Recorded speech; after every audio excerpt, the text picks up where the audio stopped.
exactly how I'm feeling, Meta.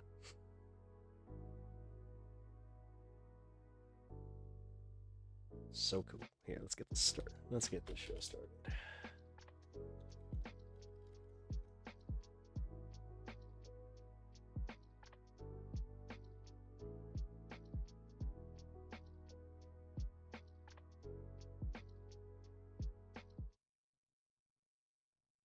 Who the heck is Pep Talks? I'm not gay, but I fantasize about Marco Rubio. Pep Talks. Pep Talks. Pep Talks. Let's eradicate the Kung Flu. I'm literally coming. Pep Talks. Pep Talks. Who the heck is Pep Talk? They want our women. They want our children. Pep Talks. Sometimes no means yes. Grab them by the pep talk. Grab them by the Marco Rubio. Obama is a racist. Pep Talks. I'm literally coming. I'm Pep literally coming. Pep Talks. We found weapons of mass Pep talks. destruction. My fellow Americans, it has been confirmed today from Pep Talks that we are indeed all high on politics. Good afternoon. Welcome to High on Politics. It's a new week. We are here. I'm your host, Pep. Nice to see you all. Oh, man. Today has been a news-heavy day. I have not really had a moment to stop processing everything that's going on. I also, in the process of processing all this, I kind of did come to the conclusion that it's like, yeah, man, like there's more to this Epstein. Like, there's something else. There is something else. Like, say what you will about all the other stuff. I don't know, man. It seems like he is really, oh man, he is really trying hard. So either way, oh my Lord, what is going on here? All my, oh wait, what? All my guest stuff has gone away. Wait a minute, hold on.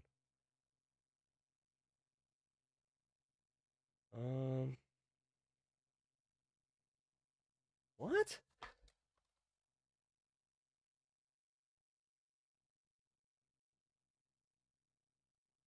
What's going on here? Okay, so am I on Twitch? Am I live on Twitch?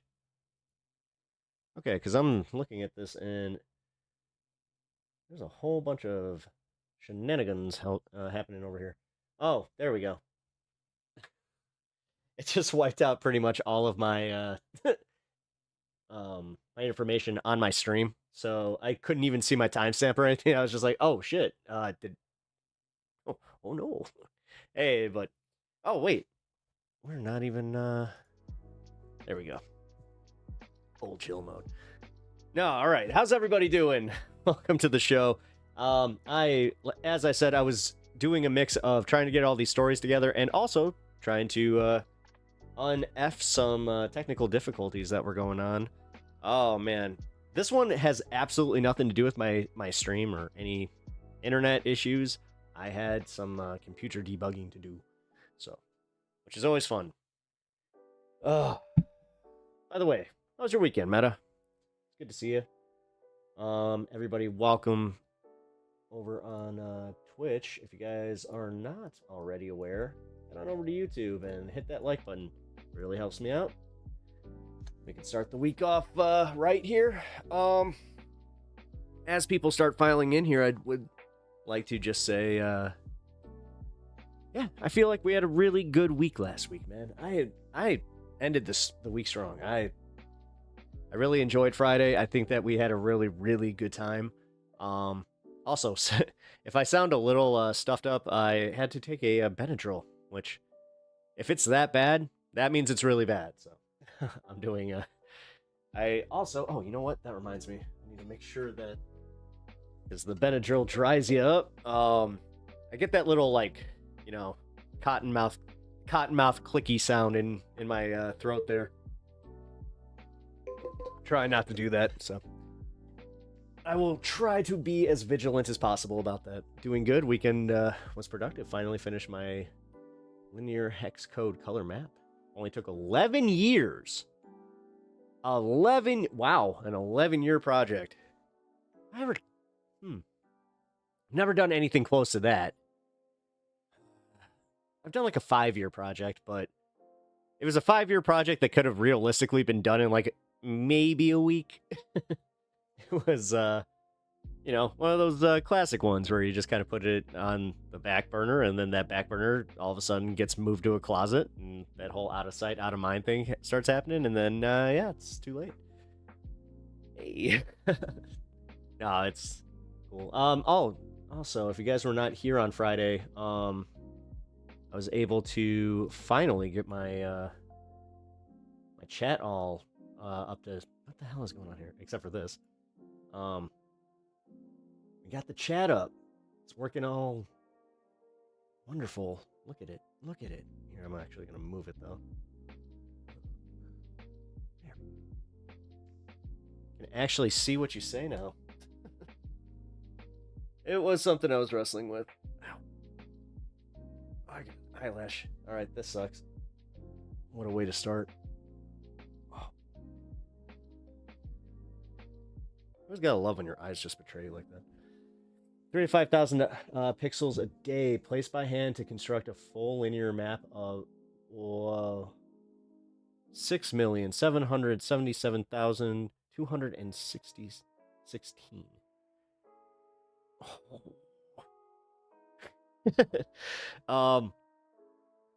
Number one, how do you, so you, oh my god, that's an insane, like, that's an insane number to keep track of. I can't, dude, I lose count at like a couple hundreds.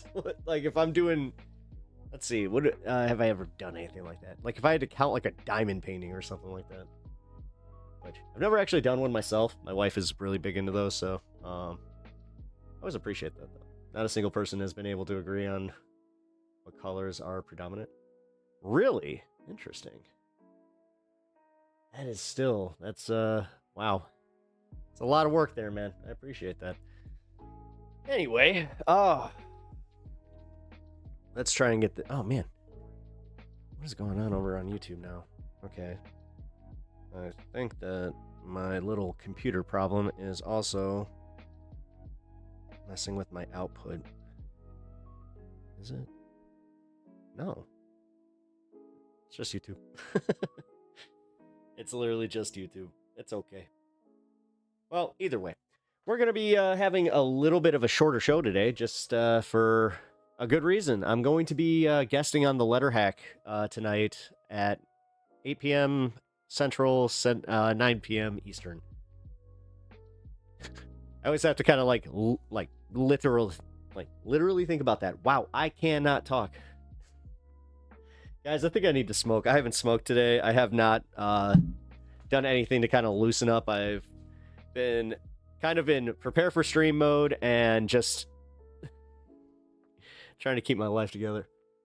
It is admittingly hard to look at. So, I don't know, is it like pointillism or how's that work? Like, I'm still here. Can you drop like a picture in Discord? Can you even do that? I don't know, man. Don't overload the Discord. It is crazy cool though. I always appreciate like multi-year like hobbies or anything like that. My mom was also a painter, so she was, yeah. Unfortunately, she passed without finishing her paint. Oh, there it is. You did that by hand? Is this like a magic eye? I can't see. I don't think I can see magic eyes.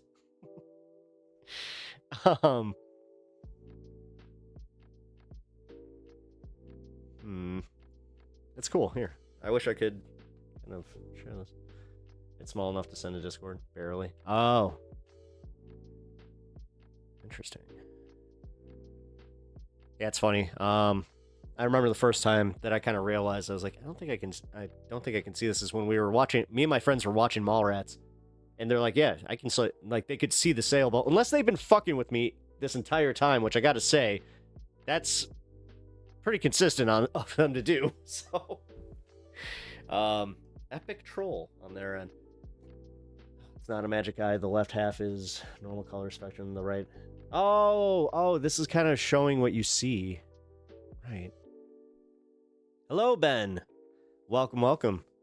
Hey, you are the first over on YouTube. You even beat me. I was going to welcome you all to the stream, but I'll just do this one. Hello. Hello. Hope you guys are also just kind of chilling while you file in here. If you guys are expecting the politics and the news, it's coming. It will be here soon. I'm trying to reorient myself. Reorientate? I think it's reorientate. I don't fucking know. I always do this with like the words that I do not know. How have I been? Good. I've been good. I had a long weekend. I reset my sleep schedule, which it's not easy, but I have to unfuck my body clock. It's been really, really bad. I haven't been like all week last week. I had maybe an average of 3 to 4 hours per night of sleep, and I was suffering. But then again, I was just saying how I had really good shows on pretty much consistently throughout the week. So I have to say, last week, as far as like my streaming goes, oh shit, I need to do that too. Yeah, you know what? Technically, it's the channel's birthday. My channel. I started my channel on Saturday. 1 year ago on Saturday.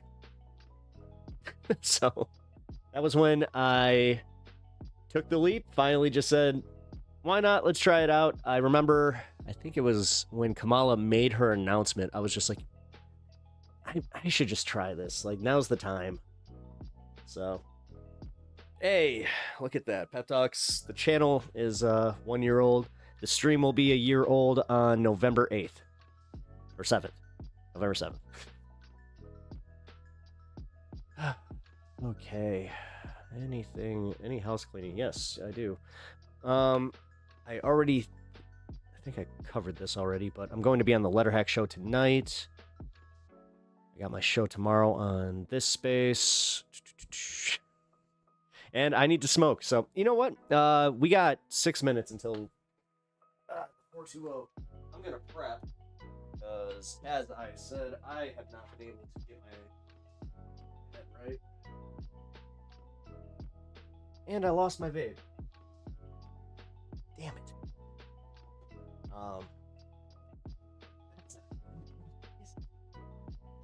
Oh no.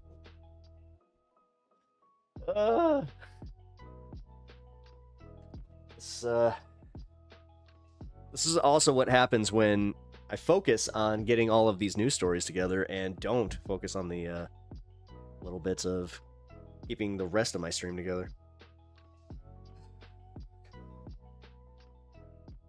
But no, Ben, I have been good. We're going to be talking about something tonight on the Letterhack show that I'm glad that we are talking about it, because I kind of had a situation this weekend where the name of the fucking movie already.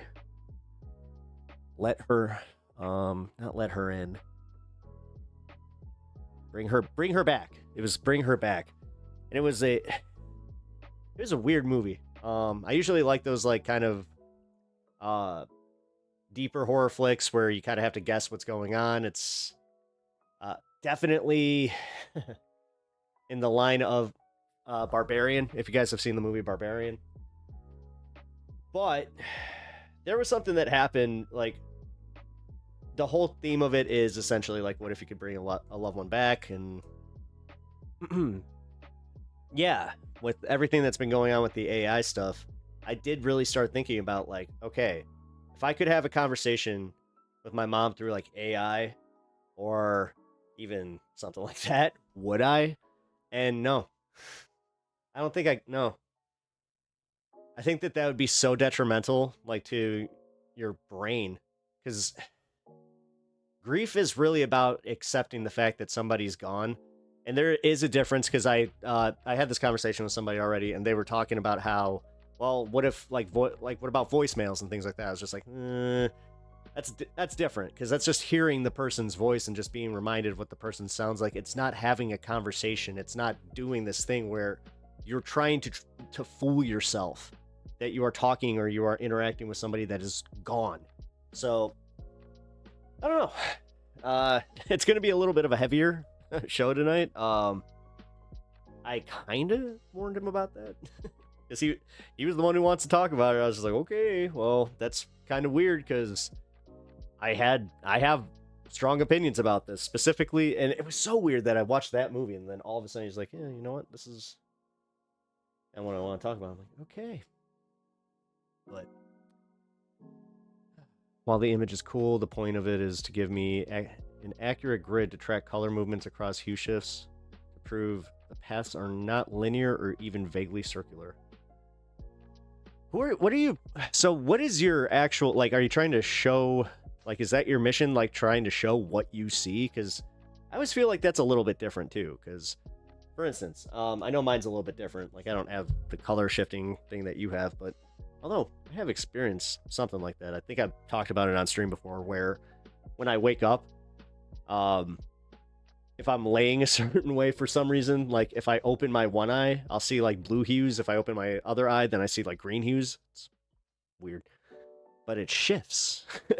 And I always said it reminds me of like the way that the three colors in the TV. But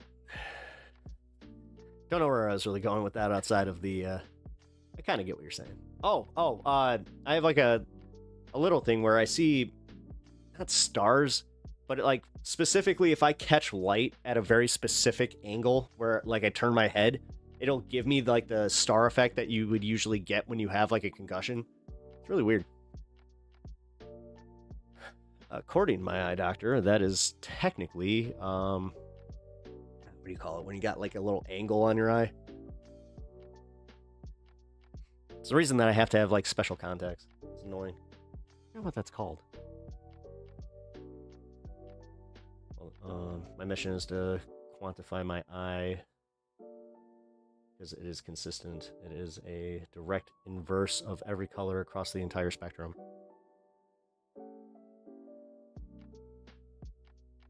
You should see the schooner in the magic eye. I don't see this. It's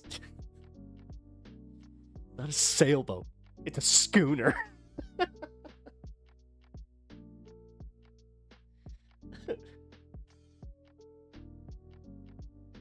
Yeah, I don't see I can't see magic eyes. I've tried.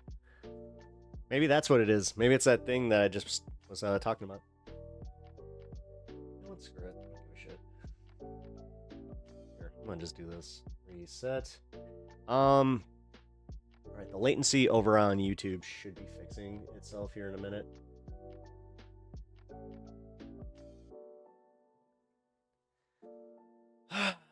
There we go. Let's get this show started. Like, let's actually get the show started because holy crap. Can we just admit that first 20 minutes was kind of rough?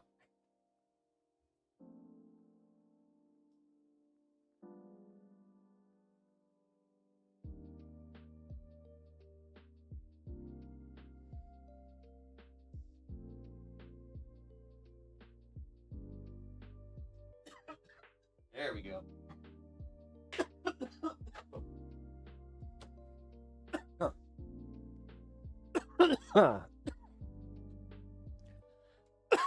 So yeah, I also have to admit that when I was starting the show,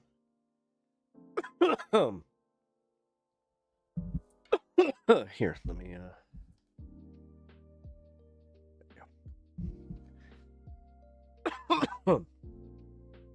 I kind of did this thing where I had multiple Kyle Kulinski stories lined up, right? One of them was about the Trump stuff, which is serious. It's very serious, but it wasn't what the other one was, because the other one was about the journalist who got killed, which I'll just cover this real quick, because this is a rough one, man. The Al Jazeera journalist, it was targeted. This was not accidental in any way. The IDF is not even trying to say it was. Now, they're coming out and saying that he had ties to Hamas, and they're using pictures of him with Hamas leaders, but he was a journalist. So there's also pictures of him with other Israeli officials throughout his career. So apparently 8 different journalists and people from the Al Jazeera crew were targeted by the strike. And there has been universal condemnation, except from the U.S., where I don't think the Trump administration has even really said anything about it. But you have a lot of the, the NATO crew, that's what I'll call them, specifically France and Ireland, are coming out and saying that we might actually need to use some kind of military action to stop this, because it is so egregious, and it's so obvious why. Because these were the people that were getting the most coverage out of Gaza, and they had no intention on leaving. So with this final solution being enacted, I have a feeling, I mean, I think that it's pretty obvious at this point, is what I'll just say, that they didn't want witnesses on this, and this was a way to take care of that. It's a very, very heavy video. Here, I'll link it. But honestly, because of how I'm reacting now, and the fact that it already kind of sent me down a rabbit hole of feeling a little sad and depressed. Like, it actually kind of it changed my mood. Like, I was in a really good mood up until that point, and it just completely just reset me, because it's disgusting. It's absolutely fucking disgusting. And the fact that we are just almost conditioned to hear this shit and just go, oh, okay. I don't know, man. And this is where a lot of I've had this argument. I actually had this argument twice this weekend with 2 separate people. It wasn't really an argument. It was just proving a point that I'm losing my faith in humanity, and that there isn't a lot to really show where I should retain it, because I kind of have this like attitude that me having the attitude before, where I was just always expecting, or like not expecting, but I was always looking for the best in somebody, and I would always give them the benefit of the doubt. Yeah, I have a feeling that that's why we're in this position, and it sucks. Like, I'm kind of blaming myself, like, literally. I feel sometimes like it's like, oh, was it because I didn't push back hard? Like, we didn't push back hard enough, you know?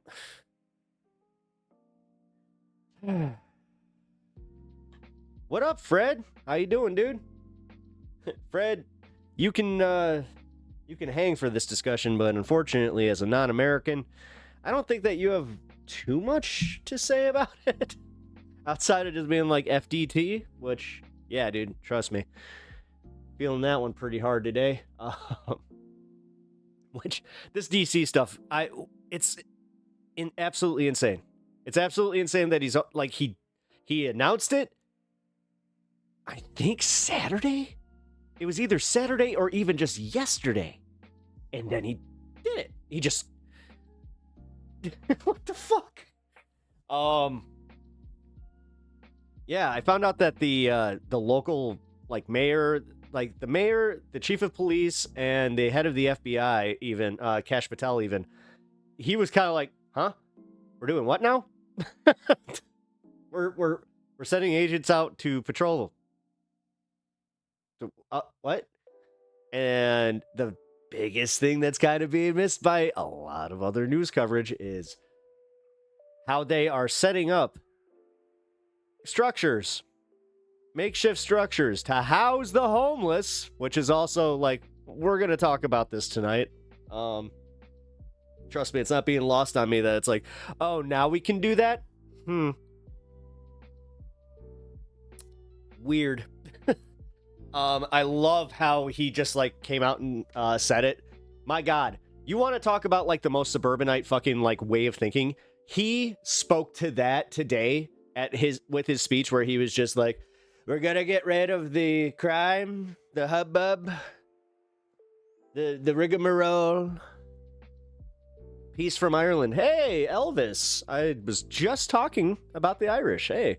No, hey, based. Appreciate your leadership, really speaking out against this situation over in Palestine and essentially calling for possible military intervention. I gotta say, that was unexpected that it came from Ireland. I will say as an American, that was kind of cool. But also, yes, peace. Appreciate you being here, man. I would do a shitty Irish accent, but nah. You seem cool. Now, if you piss me off, Elvis, then we'll see. Anyway, I hate that this is what happens when I talk about a serious subject, because I do this in real life where, like, I'll get uncomfortable sometimes, and I'll try to make a joke. I kind of do that. It's definitely unhealthy. I've been working on it. You guys also make great cereal. You know what? That is an inarguable point. All right, you know what? What's your favorite cereal? God damn it. Man, that's going to take a weird pivot, because I would like to continue what's going on in DC and the news. But also, throw your favorite cereal in there, Elvis. I'm genuinely curious. I just got some Crispix today. I was feeling Crispix.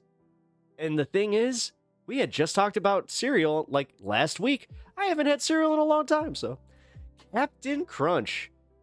When I feel like not giving a shit about my teeth and kind of punishing them, sure. And the roof of my mouth. If I genuinely am just like, fuck the roof of my mouth, Captain Crunch is where I go. Blueberry? Oh. Throwing out a curveball there. All right. Blueberry's good. Blueberry's good. Damn it. I'm not getting off the news here. I'm not getting off the news. That's delicious fiber. And I know. Seriously. All good. Love the show, mate. Was at an Irish festival last night and seen Kneecap Legendary Group. Nice. Still didn't throw in your favorite cereal. You start a discussion about cereal. And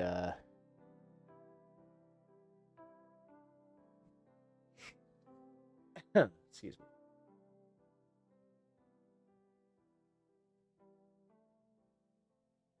All right, so oh no, we're good. All right, sorry, I had to make sure that the stream wasn't about to click off there or whatever.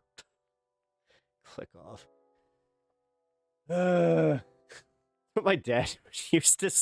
I just realized that he used to say that anytime he'd be like, get offline, just click off.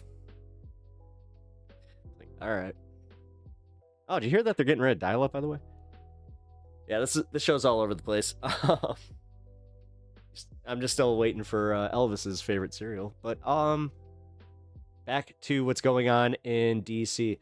He federalized the police, which again, the police were like news to us. Wait, you're doing what now? Because we have kind of like a special setup there, and yeah, there's actually rules in place that you don't get to use us that way. Huh. Odd. So yeah, apparently he's not only federalizing the police there, he's also sending in the FBI and what I can only guess is going to be ICE, because he kind of vaguely stated other agencies to go and patrol the streets of DC, because it's disgusting. We're gonna get rid of the crime, the rigmarole. We gotta get rid of the meanie bobinis that are saying mean things about me. I mean, that's realistically what it's leading to, but no, he's actually saying, like, we need to get rid of the homeless. The homeless, they make things look dirty. Everything looks dirty. We're gonna clean it up. We're gonna, he mentioned marble at one point. He's like, we're gonna clean up the marble because they broke the marble. I'm not happy about that.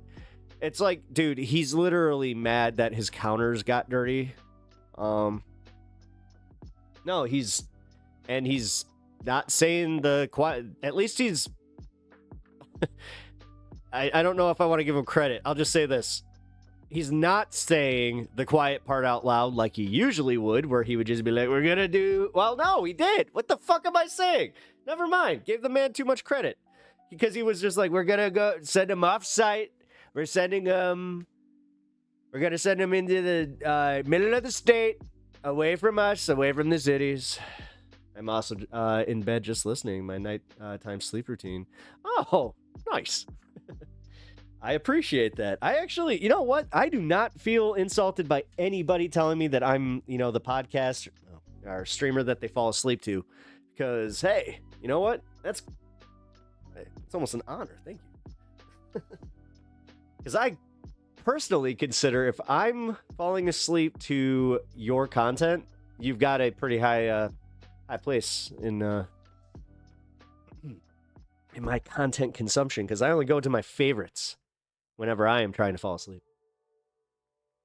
And then, yeah, you know what? I just realized this, because I'll, like, if I fall asleep to something, I will, generally pick it up in the morning. Like with my coffee, I'll go and rewind whatever I missed.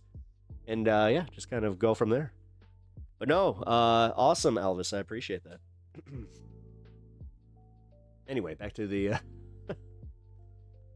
back to Trump, because yes, Trump is, yeah, this is going to be yo, sorry for being MIA. Hey Nep, it's all right, man, no worries at all. I hope you've been well. I hope you had a good, hey, if you guys want to check out some, like, if you guys want to watch some content and kind of zone out, check out anybody else, because Pep Talks is way too good. I just kind of caught myself. I'm like, I'm about to undersell myself pretty hard here. No, for real. Check out the content from last week. Especially, go to this space and check out my video of destroying Tim Dillon. Because I got some pushback for that one. So, yeah. Let's get that one a little bit more traction. To be honest, I gave myself crippling depression playing Mass Effect and...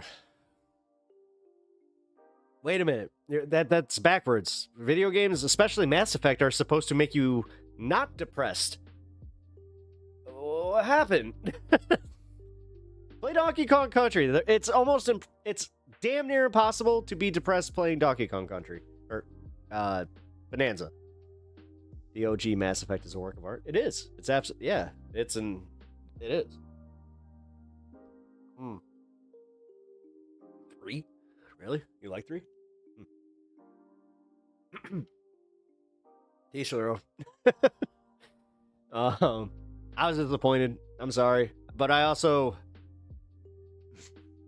I wasn't, like, huge into it. The way that some of my friends were... I don't know. They... they got all the statues. They got all the, like, everything. So, I'm just... Yeah, it was fine.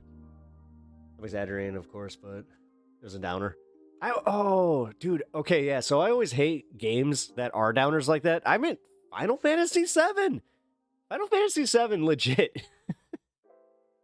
I'm gonna be such a dork right now, but I'm gonna admit it. I'm gonna admit that me and my buddies, we were not expecting the experience of Aerith dying. Spoiler alert. For a game that's over 30 years old at this point. Oh, kill me. It is. Oh no.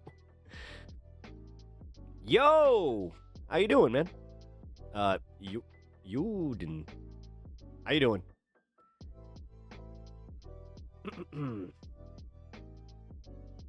All right. I'm gonna go to the clip here that I have of Trump and his stupid federal takeover thing, because I can talk about it enough, but you guys do have to hear this. The fact that this is real. So, I wanted to finish my point though. Right, Benadryl. Sorry guys, if you guys are just joining, I took a Benadryl and I am got a very dried up throat right now, which is good. For the fact that it's taking care of the problem, but whew. But no, Trump is threatening blue states. specifically JB Pritzker, to come into Chicago, and he's just like, we're gonna, you know what? If this works out, I'm gonna send him into Chicago and New York, and who knows what. It's like, you do understand that you have absolutely zero authority to do that, and if you do that, you could possibly start the next civil war. Because I pointed that out to a Republican friend of mine that was just like, yeah, that's awesome. He should. He totally needs to. You know, this place is a shithole. I'm just like, number one, you don't even live. This dude lives like in a far fucking, not even a suburb. He literally lives next to farmlands, and he's just like, this place is a shithole, Chirac, blah, blah, blah, blah, blah, blah, blah. It's like, really? Yes, the one most affected by the crime in Chicago. But also, I did just point out where I was like,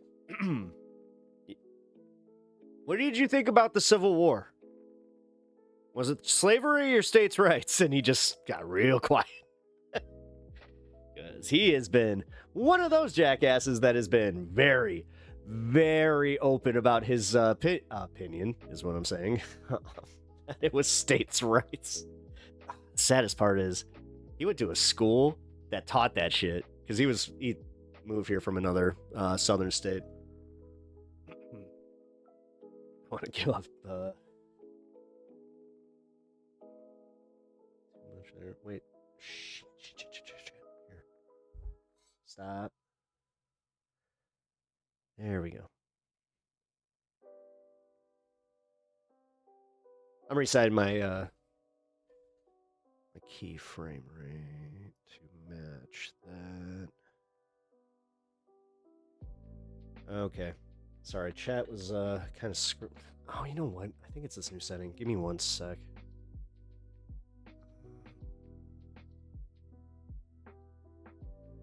Heavy Rain was a game that tried. Oh, dude, Heavy Rain, yeah, that was a bummer.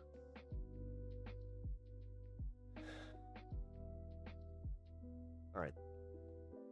If this doesn't work, then I have a feeling it's all on Streamlabs here, because I'm not getting any error messages or anything going on here. But for some reason,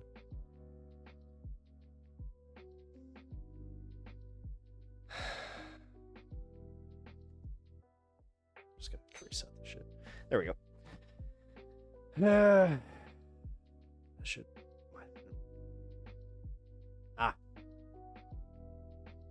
And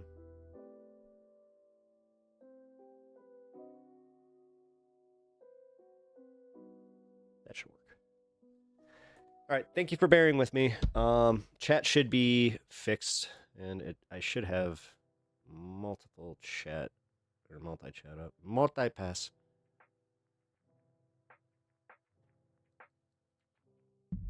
Fine, I guess I'll just test it. But all right, back to the news. I was just saying that Trump is going. He was threatening to send in the National Guard into Chicago, and he also is. He's threatening to do the encampments in Chicago and all these other places too. So this is all with homelessness in mind, by the way. Like, this isn't ICE. This is all him just being like, America's dirty, we gotta clean it up. We gotta clean it up. And what's really fucking scary, guys, is how I'm seeing a lot of support for this. Like, a lot. Like, a scary fucking amount of support for this. So, kind of going back to what I was saying about how I used to think the best of people. I used to try to see the best in people. It's really hard now, because now I'm actually genuinely like, oh shit, are you like an enemy? Are you actually somebody that wants me to like either not exist or just, you know, be locked in a camp? Like, if anybody, and I'm gonna say this with my fucking full chest, if anybody, especially an American, wants to tell me that, yeah, I'm comfortable with that, you're un-American. You officially, like, you can do the Zeke Heil and everything, just But no, no, no, no, no. You don't get to do the American flag shit anymore. That's not how that works. You've officially bastardized everything that fucking stands for. Like, you do not get to wear the flag that my fucking grandfather fought for in the war. Against fascism. That's also, you know what? How come more people aren't pissed off about that? How come that isn't a bigger conversation? That's just a genuine question I have. I don't see the best in anyone. Well, you beat me to it. Unfortunately, well, you know what? Oh, God damn it. I'm sorry, Mom. My mother was one of those types of people that would always try to see the best in somebody until she would even say it, until they proved me wrong. And she got, she got burned a lot by that. So, just gonna say. What up, Starman? How you doing, brother? Good to see you. Yeah, people are very quiet lately. It's fucking scary. It's fucking... Nobody can ignore what the hell is going on. Number one, the climate change that is just blatantly in our face. Wisconsin. Milwaukee, Wauwatosa. Wauwatosa is a small town just outside of Milwaukee, and yeah, man. Now they have to declare a state of emergency. You have multiple insurance companies now joining forces to set the new... Well, first it was State Farm, but now you have multiple others following suit is what I meant to say. Because fuck State Farm, and if you have State Farm, I'm sorry. This sucks for you, especially if you live anywhere in the Midwest, because they can drop you now. I guess there was something where there's some court case where they're going to be allowed to just drop your coverage and you're going to have to find somebody else.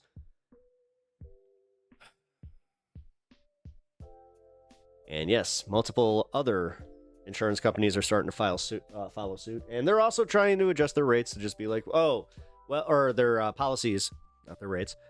Well, their rates too, but they're trying to adjust the policies. I can speak to this one because my last policy discussion, they were like, yeah, we're not really going to cover hail damage to roofs anymore. I was like, but that's something that we have risk of. They're like, yeah, that's why. I was like, that's not how insurance works. It's like, wait a minute. If this is a fucking risk that we have living in certain areas, then why would you not cover that? Is that not the point of insurance? Earthquakes, a volcano. Oh, yeah. You had the volcano erupting over in, Russia, and you had that giant earthquake. Multiple giant earthquakes, actually, by the way. There's another one. But this one happened in the middle of the ocean. There was a smaller tsunami warning, and yeah. Because the last one, it didn't actually do nearly what everybody thought it was going to do to Hawaii. So all of a sudden, the mainstream media was just like, we're not going to really pay attention to that. But you got, LA is on fire again. Not even 2 months later? Can I just say again, not in the Christian faith. Haven't been for a long time, but holy crap if I was. But that's also part of the problem.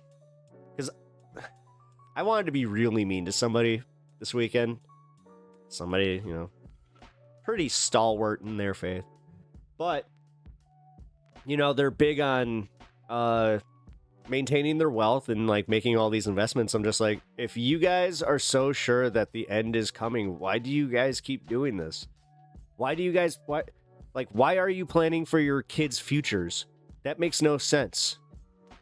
You're not, no, you don't, I don't want to say they don't get to do that, but they don't get to do that comfortably. I'm going to point out the hypocrisy and just how silly they are, where it's like, no, if you guys are actually convicted in your beliefs, stop. Just stop. At what point? I got to get a haircut. We'll keep the stream running. Oh, nice. Thank you, Nep. Appreciate that.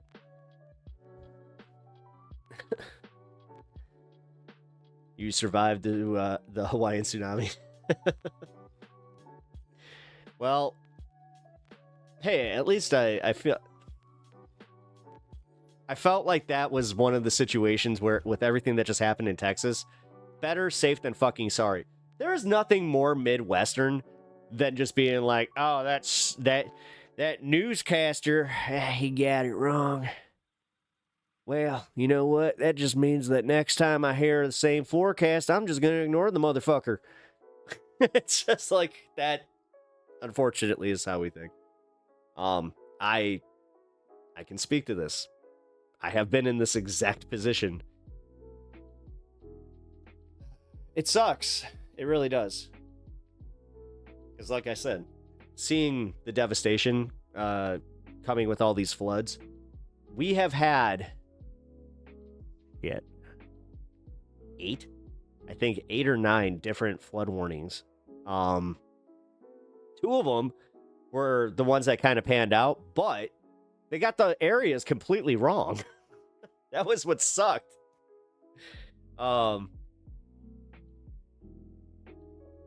Is there anything out there that would make you doubt about your beliefs that climate change isn't real? No. Not anymore. No, dude, you know that whole, like, seeing something like that?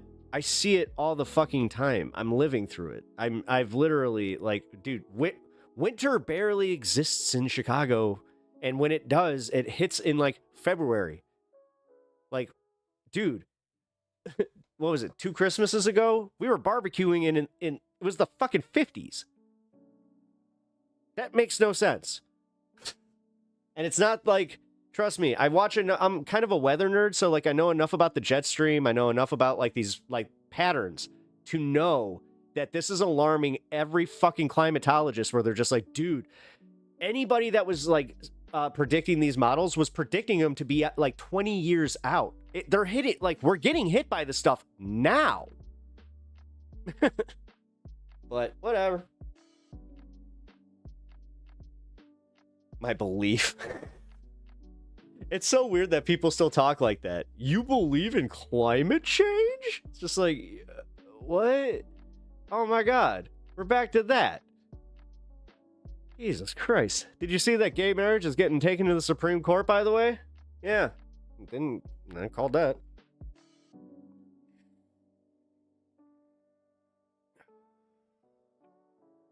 There's specifically a few people that I know. Some gay Republicans where I was just like,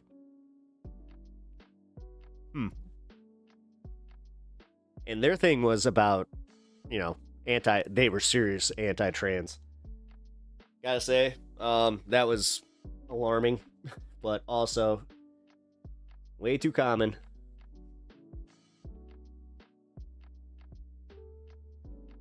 Alrighty. Let's, like I was saying earlier, I want to get this news report. Thank you.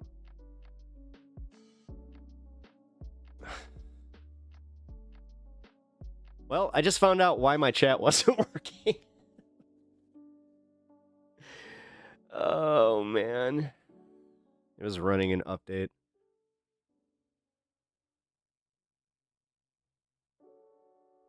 All right. Well, are you going to work now?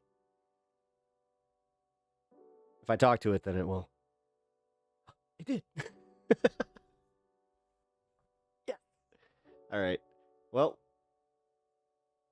let's get this news report about Donald Trump, you know, taking over Washington, D.C. for reasons.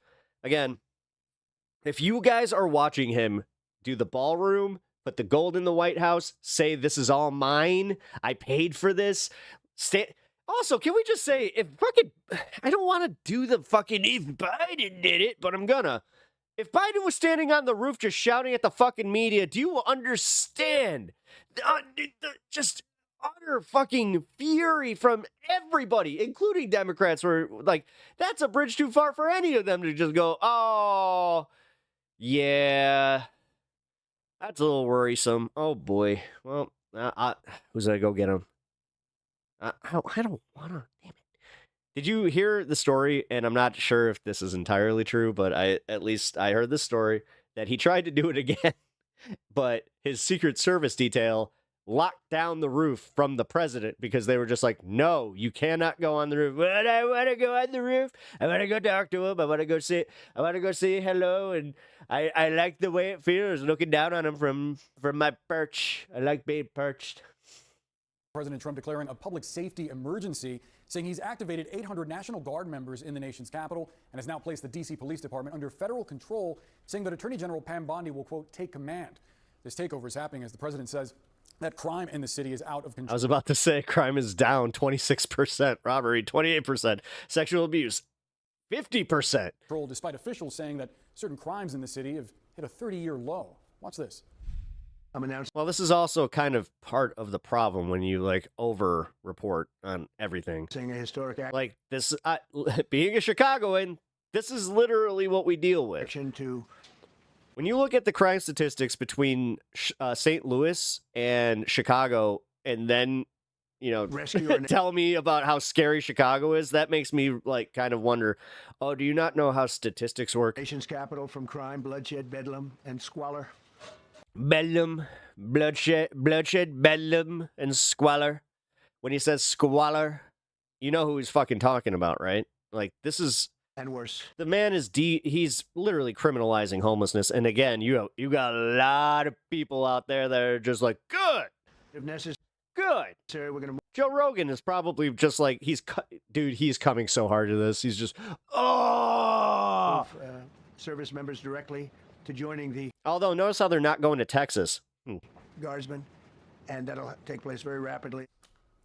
CNN's Brian Todd is Or, he didn't mention Austin, I should say. closely following this story for us. So, Brian, take us through President Trump's order and what else he's threatening, because he says he might activate the military? That's right, Boris. He says he's kind of reserving the option to activate additional military units in Washington, D.C. if need be. He then later said he didn't think he would need them, but he's going to keep that option open. He is also considering at least expanding the National Guard deployment to other cities. He named Chicago and New York City. But let's see how this plays out in Washington, D.C. first. We do have some source reporting. Who the fuck are you, Brian Todd? From three sources familiar. Like, are you aware of the legal implications of what you just said? Like, and how that would... With the matter saying that... Man, manufactured consent is a real thing, guys. Holy shit, CNN. D.C. Mayor Muriel Bowser and the D.C. Metropolitan Police Chief Pamela Smith did not know of President Trump's announcement prior to when he made the announcement. They were caught kind of unaware of this prior to... when he made the announcement this morning. As you see the graphic there, the president plans to mobilize some 800 National Guard members on the city streets here in D.C. to put the D.C. police under federal control. That is unprecedented, by the way. I actually said that about CNN anchors, how they have a problem with this. President of the... Where there is like the whole, you know, you have to kind of roboticize yourself, but holy shit, man. United States has... Like the way that they can report on a lot of this and just not go, what? Like, this is where I will give MSNBC a lot of credit there. It's like, hey, you know what? Yes, you're getting your MSDNC, but for fuck's sake, at least they give you some passion where they're just like, this is fucked up. Ever taken control of the D.C. Metropolitan Police Department. Even Fox News. Like, CNN, this is weird, man. Like, this is even worse than Fox News because, like, this is totally just, like, yeah, normalizing the fucking, like, the most non-normal shit. Before, also FBI agents are eloquent. Going to be patrolling with the police department here. That is also a very rare occurrence, according to our sources. It's very rare for FBI agents to patrol with police in a local police in any given city. Already some pushback here in the district from this. But let's first hear from President Trump. I'll get to the pushback in a moment. But here's what President Trump had to say about what he hopes the police could do in the city. Is he smiling when he says this? They fight back. I swear to God, that guy was like holding back a smirk. Just You knock the hell out of them because it's the only language they understand. You can see they want to get at it. And they're standing there and people are spitting. They want to get at it. Like, in their face and they're not allowed to do anything. But now they are allowed to do whatever the hell they want. what? So the president promising a very tough crackdown on crime here in... What? Do you realize the man just said they can do whatever the fuck they want? Do you guys listen? If you're gonna just ignore the insane shit that he says, can you at least, I don't know, maybe go at it with the whole, like, fact that he tells you, like, he broke that to you like your fucking, you know, nephew would? In D.C., and again, Like we your mentioned some pushback to this. They're gonna knock the hell out of him. The D.C. Attorney They can do whatever they want. General Brian Schwab has issued this statement, quote, the administration's act. This is the kind of stuff that starts civil wars. We started a revolution over fucking tariffs on tea. And then it was, well, I mean, that's the, you know, Texas Instruments version of it. They never talk about the fact that it was like, no, it's when they shot protesters. Then that started the fucking war. Actions are unprecedented, unnecessary, and unlawful. So, yeah. There is no crime emergency in the District of... No, for real. J.B. Pritzker already came out and he was just like, this would be literally a declaration of war on statehood. Columbia. Violent crime in D.C. reached historic 30-year lows last year and is down another 26% so far this year. We are considering all... Just because he wants to erase the idea of posse comitatus, like, from the website doesn't mean that it actually, you know, gets erased from the fucking Constitution. All of our options, and we'll... Until the Supreme Court says that otherwise, which I wouldn't be fucking surprised anymore. Do what's necessary. It really does seem like they really are just fucking shills for this, like for a fucking dictator. Like I hope that those, like, the at least two conservative justices that kind of had, I don't know, some kind of judicial decorum, Amy Coney Barrett and other, you know, guy who likes beer or whatever the fuck. I hope they understand that it's like, you did this. Like, you guys literally are, you're ushering in the fucking Fourth Reich. To protect the rights and safety like, of this is insane. Like, this is even crazier because not only is America getting its own version of, you know, 1930s Germany, just, you know, we're going to crash course in it. But we're also going to experience the Depression at the same time. Meanwhile, this motherfucker is out there talking about how we don't have a budget for the Federal Reserve building, but he wants to build his ballroom. Residents. We are living in a profoundly unserious, but also fucking just more. Attorney General. I have no words. Schwab is correct. I literally have no words. Crime is down in D.C. According to the D.C. Metropolitan Police, violent crime is down 26%. Assaults with a dangerous weapon down. This should be the most serious shit ever, but it's coming from this fucking clown. So many of us are just conditioned to go like, meh, we'll see. 20%. Robberies down 29%. And crime overall is at historic lows in the city, Boris. We also got some pushback from council member Charles Allen of the D.C. City Council saying this is doing this under the guise of... Best you can hope for is Republicans thinking they will be called from the new order. Safety is, quote, wrong. It's an extreme, outrageous, and dangerous move for the city. That's why they're capitulating to Trump over their constituency. That is the first member of the D.C. City Council to push... Like that one guy in Wisconsin that was getting grilled. Back in earnest to this move. Boris? Brian Todd, thank you so much for the report. The second time that's happened. Danny? Boris. Sorry, guys. Over on Twitch, I have been experiencing this issue. I've been disconnecting from chat, and also if the stream starts cutting out, just type 1 real quick. Thank you. Former FBI Deputy Director and CNN Senior Law Enforcement Analyst Andrew McCabe joins us now. We also have former U.S. Attorney and former Deputy Assistant Attorney General Harry Litman. Thank you, gentlemen, for breaking down this very important story. Andrew, I want to start with you. From your perspective, is the purpose of this action purely to have just... Litman looks like the like if you were to put skin on your high school skeleton. ...a massive show of force on the streets of D.C., or in practice, is there anything that will be done differently with the police department under federal control?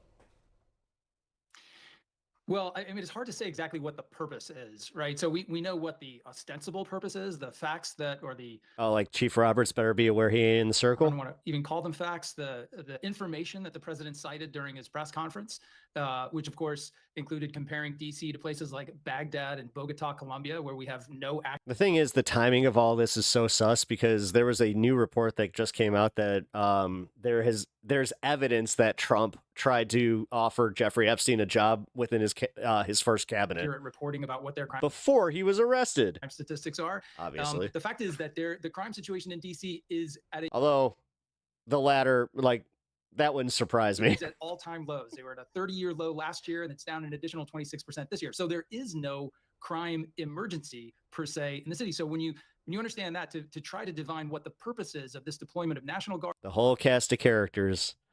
Like, I at least, like, we can put the face on, like, the few people that really just, they are the faces of the decline of the American regime or empire experiment. assets, what this Actually, we'll call it an experiment. reallocation of things like FBI agent resources to patrol the streets of DC, it really it raises some important questions, like what is it? Why this production? Why this kind of Potemkin village of criminal intervention in a city? What is this designed to distract us One of the hardest characters to actually, like, play in Guilty Gear's Potemkin. from? By I the don't know way, that I can answer that for you here, but in effect, taking a federal official and simply calling him the head of the Metropolitan Police Department changes nothing within the Metropolitan Police Department.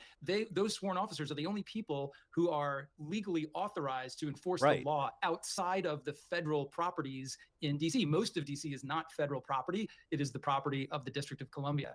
he doesn't know that. He thinks that he owns all of DC. He thinks it's its own little Vatican City. And I should also say, to deprive the people, the citizens of the District of Columbia, of the representatives who they elected. They elect a mayor, they elect a city council. They are entitled to hold those folks responsible for the crime situation and every other situation in DC. To completely replace that sort of authority with some specious federal authority is really concerning, I think, as a democratic matter, a democracy issue writ large. Yeah, Harry, it's when almost we like tin pot dictator bullshit. Just say it. Just aside from what this may look like on the ground Shadigan. today or tomorrow in DC, it seems like the thing that actually also caught a lot of people's attention, and Brian Todd just mentioned it, was this warning that President Trump basically said that this sort of action might extended juvenile curfews. This is literally about them going after black kids. Come to other cities across the country. What do you make of that? Yeah, it's really an important point, because it's true that he has somewhat greater authority, a fair bit greater authority in DC itself, though everything I think that Andy says is accurate. That goes away when he's talking about Chicago, when he's talking about Los Angeles. And by the way, he mentioned only, of course, Democratic cities. The two highest cities in murder rates are both Republicans. They didn't come out. But there whole survey of different laws come into effect, including the really important law. It's a mouthful, Posse Comitatus Act, that says you can't do this on the streets. You can't bring in the military. So to the extent he's trying to align it with some grand showing of what he's going to do in Democratic cities, he's going to be up against much higher legal barriers. Andrew, we heard pushback, as Brian Todd reported, just after the announcement came, but there Not just legal fucking barriers, asshole. Like, seriously. At what point does somebody just say, this guy's testing every fucking American to go, you want to what now? There wasn't as much pushback from, say, the DC mayor leading up to this. I'm curious if there's anything in particular about this. This is what I was saying about the fucking eggs. Oh, yeah, you know what? $4 is a pretty good deal for eggs. What did you just say? Oh, there. Okay, eggs are going to be $4 now. I was right. Again, going into practice that worries you, especially if we might potentially see American citizens. How comfortable are you?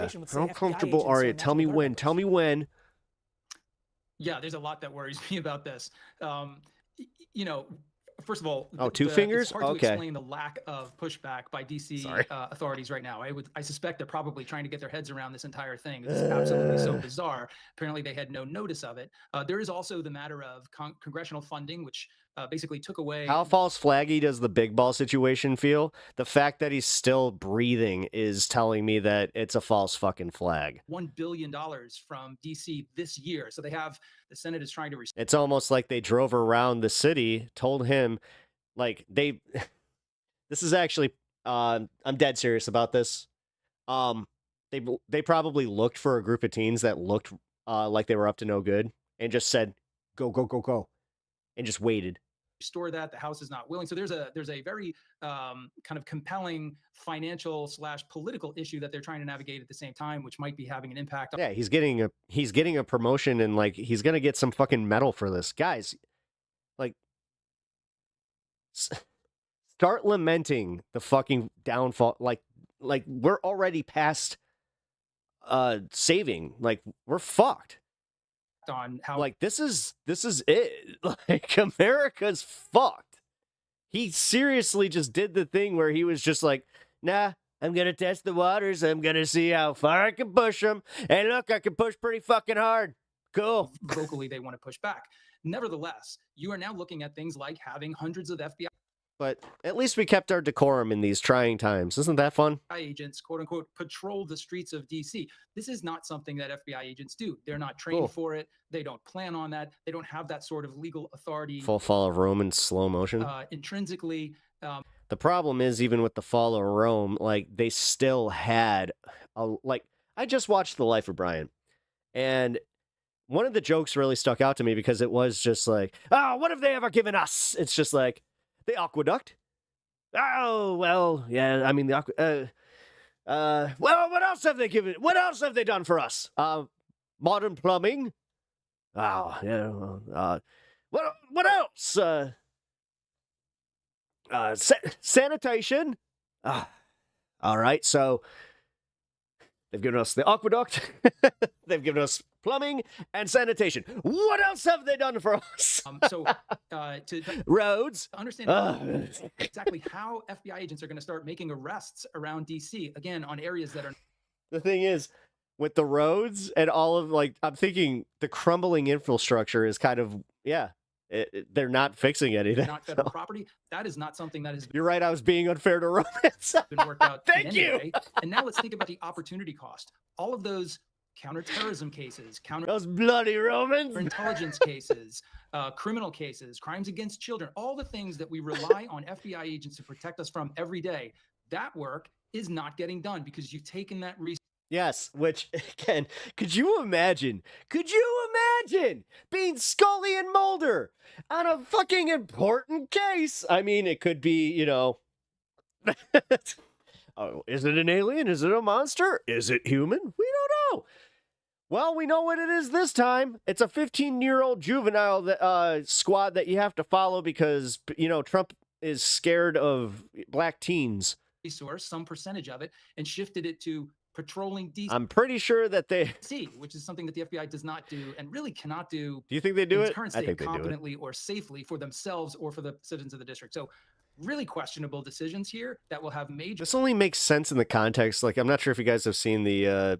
impacts oh my God. on Oh, fuck. safety and security of this The country. new Harry, just really quickly, I mushroom want to get your perspective on this because show. President Fuck. Trump also said that he will bring HBO. in the military if needed, essentially beyond the National Guard. Just a quick thought, how much authority does he have to use the military in this sort of way? Some authority to use it temporarily with congressional notification. So DC is a lot weaker here, but Congress comes to the fore. They're the ones that passed the DC Home Control Act. 48 hours, then has to notify, 30 days, then Congress has to pass. So basically, he's taking a very limited grant of authority and making a big political case with it, exactly as Andrew specifies. common side It's effects. going to be a very interesting 30 days to come in the nation's capital. Andrew McCabe, Harry Littman, thank you both for breaking all of that down for us. Really do appreciate it. Yeah. Oh, and during his press conference, I'm not sure if you saw. Do I even want to? Let's try it. Joining us now, NBC News. He's going to call in that he now are trying to own. They know that they're going to at least have this operation for 7 days with the likelihood it will be extended. And I was just told by a White House official that it seems like it will take closer to 30 days. And then they will need congressional approval to continue it if that's what they decide to do, Katie. The president is also upset about homelessness. He said that he doesn't want to see it on the streets of D.C. They shared videos of... Then fucking solve it by, I don't know, building like these tent structures in a way that they can go in and out and have homes instead of fucking criminalizing them. Just, I don't know, not having homes. The fact that people are, where is Antifa if they're real? Right? You'd think that this would start warranting the mass protests of fucking some scary fucking Antifas. No. The motorcade passing by some homeless encampment. I'm almost... It's so weird that, you know, the Patriot Front and the Antifas were around at the same time, right? As Donald Trump was driving through the city. Although Patriot Front seems to have, I don't know, just kind of evolved into something else. They're still using the Penske trucks. What is he exactly going to do with people who do not have housing? They haven't offered... Just change their black masks to camo masks and just, yeah, there you go. Any kinds of specifics on that. The president posted on social media over the weekend, essentially telling people who are unhoused that they should go and that they need to go far away from the Capitol. And he wrote that there would be places that the federal government could offer, unclear what that means, but that they would be outside of Washington, D.C. So we're not really sure what that means, Katie. He's literally just doing the thing like, ew, gross, I don't want to fucking see him. Like, dude. And also, I don't know if you guys want this history lesson, but fuck it. This was something that Hitler did right before the bloody. Ask the White House for more details, but I think that's an important question, too. Courtney, how does the Pentagon feel about this? I think it was notable that the Secretary how's the Pentagon feel? This is fucking wild. of Defense, Pete Hey, how's it going? You gonna smile too? Hegseth was standing right. This is MSNBC though. Again, guys, there is a time to maybe break a little bit of this fucking bullshit here. To the left side of Donald Trump, right side, as he was making this announcement. Like, that's unnatural. Stop smiling. Yeah, and then you couldn't quite see him, but about 2 people down from him was the Army Secretary, Dan Driscoll. And why that's okay, maybe she can't stop. I might be being unfair there. Notable as well, Katie, is that we've just found out from the Department of the Army that they've announced that they're activating. Did her face just like stay there? About 800 members of the D.C. National Guard as part of this activation that President Trump announced today. Now, we know a little bit more about what they will do. They will be assigned to supporting law enforcement. So that's everything from administrative and logistics to even providing a physical presence, basically a show of presence or a show of force on the streets of D.C. It's about 800 men and women, part of D.C. National Guard. 100 to 200 of those at any given time could be on the streets. So, Katie, it sounds as if it's going to be sort of a rotation. What neighborhoods are they going to be in? And of those 800 people, I wonder. It won't be 24 hours a day, 7 days a week out on the street. But one really critical part of this that we have now learned since the president's announcement is these men and women will be there under a Title 32 status. There are several different kinds of ways that the National Guard can be activated. Title 32 means they will be paid by the federal government, but they will still be on state active duty. Well, D.C. is not a state, right? It doesn't matter. They will still be essentially given the same authority as a National Guard from a state would have. Why that's so critical is it means that they can engage in law enforcement activities. Now, this isn't the first time that D.C. National Guard has been But wait a minute. So you're telling me that this is a cake and eat it too situation? Activated in this. That they were just that. Sounds like this one was kind of written that way too. Status. One very notable time. Like just in case we needed our own little brown shirt. We all may squad, remember is just after the attacks of September 11th, D.C. National Guard also sent to the streets of D.C. again, paid by the federal government, but on essentially state active duty, meaning they can engage in what fucking state? Who? What? Maryland? Law enforcement activities. Now, at this point, officials still say Maryland or Virginia. Which one? We've never established who is exactly in full. They'll really be there in support of. This is really fucking weird, man. Law enforcement again with things like administrative and logistics, not necessarily. I am very uncomfortable with all of this just happening so casually. More than that, but What's next? A Death Star? I mean, he's building a fucking nuclear reactor on the moon. And that was a real story from last week that most people have already forgotten about because we're back on the train, the crazy train of Trump because, we derailed it for a little bit with that Epstein stuff for fucking real. But take a lesson from what we have. Notice how there is literally no talk about Epstein anymore. And you know what? Fuck it. I might actually get in trouble for this, but I need to let you guys know this. Anytime that I have typed his name into a title on any video, I have gotten demonetized for it. So explain that one, Google. We have just seen happen in Los Angeles when we had a number, thousands of I titled something, is the U.S. in decline? Same thing. National Guard and, in fact, active duty Marines who were also activated. And it was instant. In the case of the National Guard, there's still several hundred there. That was for immigration, not for crime, as President Trump has announced in this case. The silly stuff where I guess I have to say grape instead of something, the other word. Yeah. But this is a bridge too fucking far. But it's a similar situation where they were activated for the state, but they were paid by the federal government. In that case, they were actually helping with federal law enforcement, protecting locations and protecting personnel in that case, Katie. I'm going to go back into the Wayback Machine for one. Let's put it this way. The nuclear reactor on the moon does not bother me. But if they start building giant trebuchets, I'm worried. Second, because I think this bears just bringing up back when D.C. was under assault, the Capitol was under assault. You ever read The Moon is a Harsh Mistress? January 6, 2021.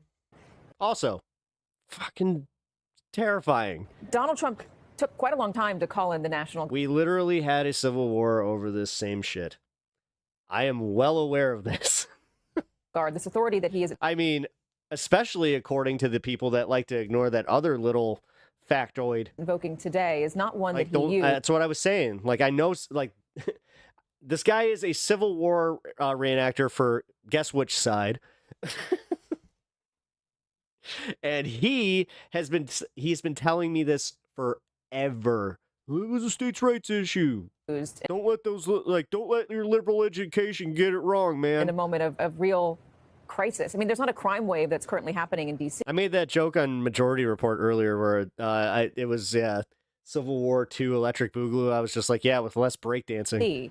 But in a moment of real crisis, when the Capitol was being assaulted, it took him some time to get the National Guard in there.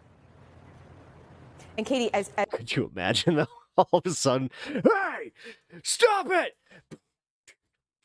As Monica was just pointing out, the crime stats, and as we've heard from Mayor Bowser, the mayor here, the crime stats simply don't support the idea that there is this massive crime wave that exists here. That's why it's not really clear that the National Guard service members, the soldiers, will actually have to be brought in for that specific case. It sounds as if they will be, at least at the outset, used more for a show of force, a show of presence, a deterrence for anyone who might be considering some sort of criminal activity. All right, let's get into the can he do that aspect of it, the question that I asked up top, and I'll get that Can he do that? to you, Lisa. Does he have the authority to put the D.C. police under federal command? He does, but as Monica was noting, for a limited period of time. And again, the president makes the determination about whether or not there's an emergency. So let's just pause there for a second, because query whether a court looking at that statute is going to say that the president, for example, has overstepped his authority to determine that there is such an emergency when the statute says it's the president and his sole authority that makes that decision.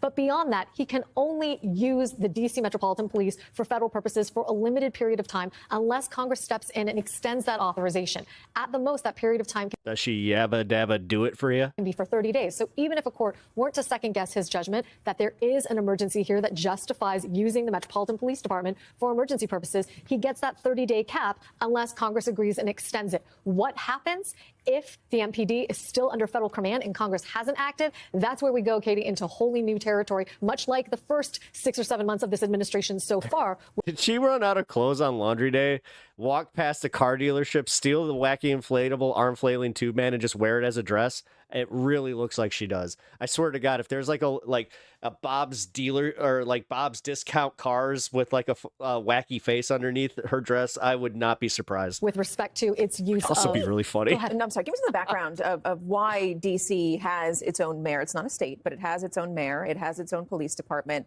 It was not always the case. It used to be a federal city. And there are some who believe You can't build a nuclear reactor on the moon. You need water. Yeah, I know. It's almost like these guys are fucking clownish in everything that they do and say.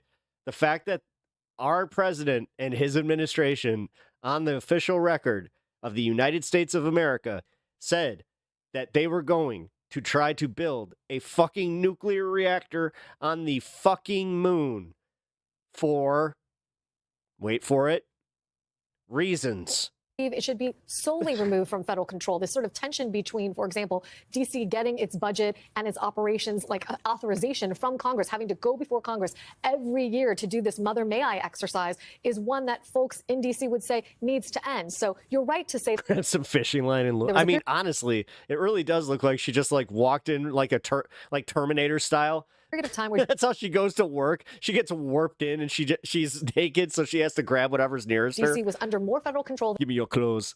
I need to go to work. I have an appointment on MSNBC. than it is now. And yet there is a growing movement within Washington, D.C. for more independence than it has from the federal government to support home rule, to make D.C. How would they go that about 51st getting that state authority? Well, I think they would need Why is she so defensive about this? some congressional authorization to do it. And Congress so far You think? has been very hesitant to break that cord and let D.C. become a 51st state of the United States. Why? Because many people understand that D.C. by and large is a democratic city that were it allowed, for example, to govern itself, it would have representation that's voting in both houses of Congress, which it doesn't have currently. It has. Oh, it's almost like this would be perfectly fine if we could just, I don't know, get rid of all them, pesky black and brown people because that's exactly what this is. The shadow senator, as Jesus you know, fuck, and a dude. delegate in the House of Representatives who is non-voting, Eleanor Holmes Norton, who is a very long-serving member, but one who doesn't vote, much like other representatives of territories. And there it is. I mean, to just say it, to literally just say it, like, yeah, this is the reason that we don't want DC to be a state, is just because, yeah, we will never win an election there. It's like, oh, is that the same thing with Puerto Rico?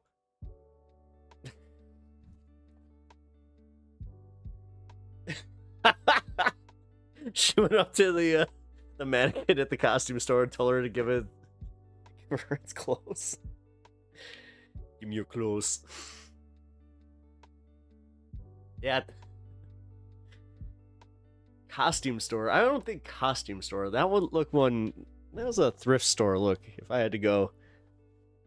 Green M&M's weight loss program. No fucking way. You nailed it. She totally does look like the green M&M. Oh my god. I don't know why, but her face, the dark eyes, the dark hair. Y'all. Good poll, Meta. Good poll. Yeah, good pull, Meta.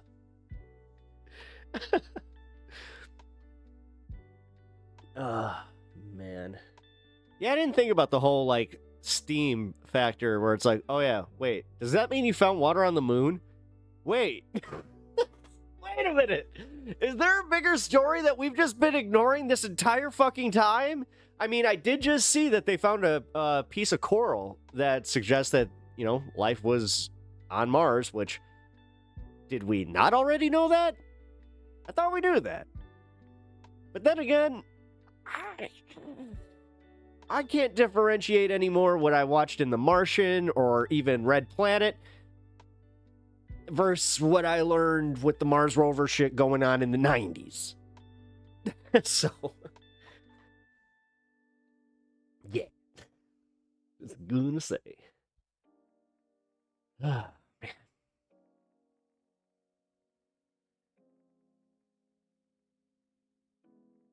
All right, let's get the ground news take on this.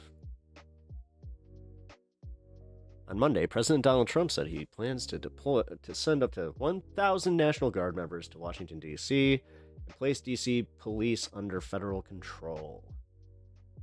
During his remarks, President Trump cited recent high-profile crimes, including the beating of a Doge member who tried to stop a carjacking.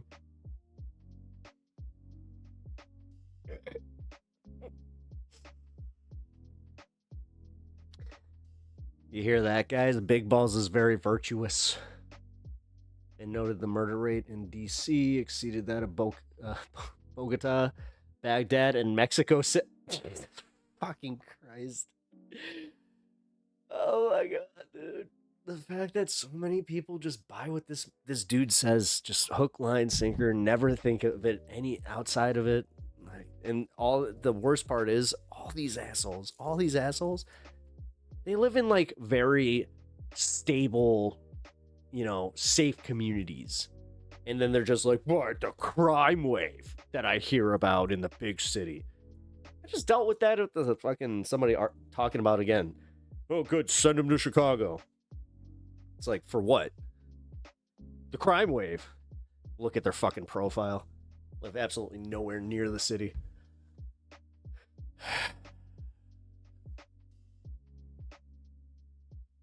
Okay, so here we go. During his remarks, President Trump cited the high-profile crime. Never mind. According to the administration, Donald Trump said 500 federal agents from the FBI, ATF, and Homeland Security have already surged into Washington, D.C. with over 100 federal... They were already there! They were... Oh, what the fuck? The gaslighting that we get from these guys is insane already. But to treat us like we're this fucking stupid. Oh my god.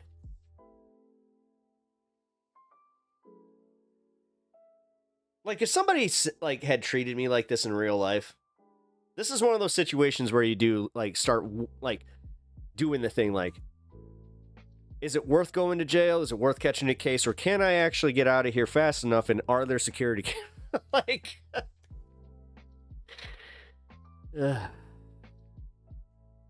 Fucking nuts.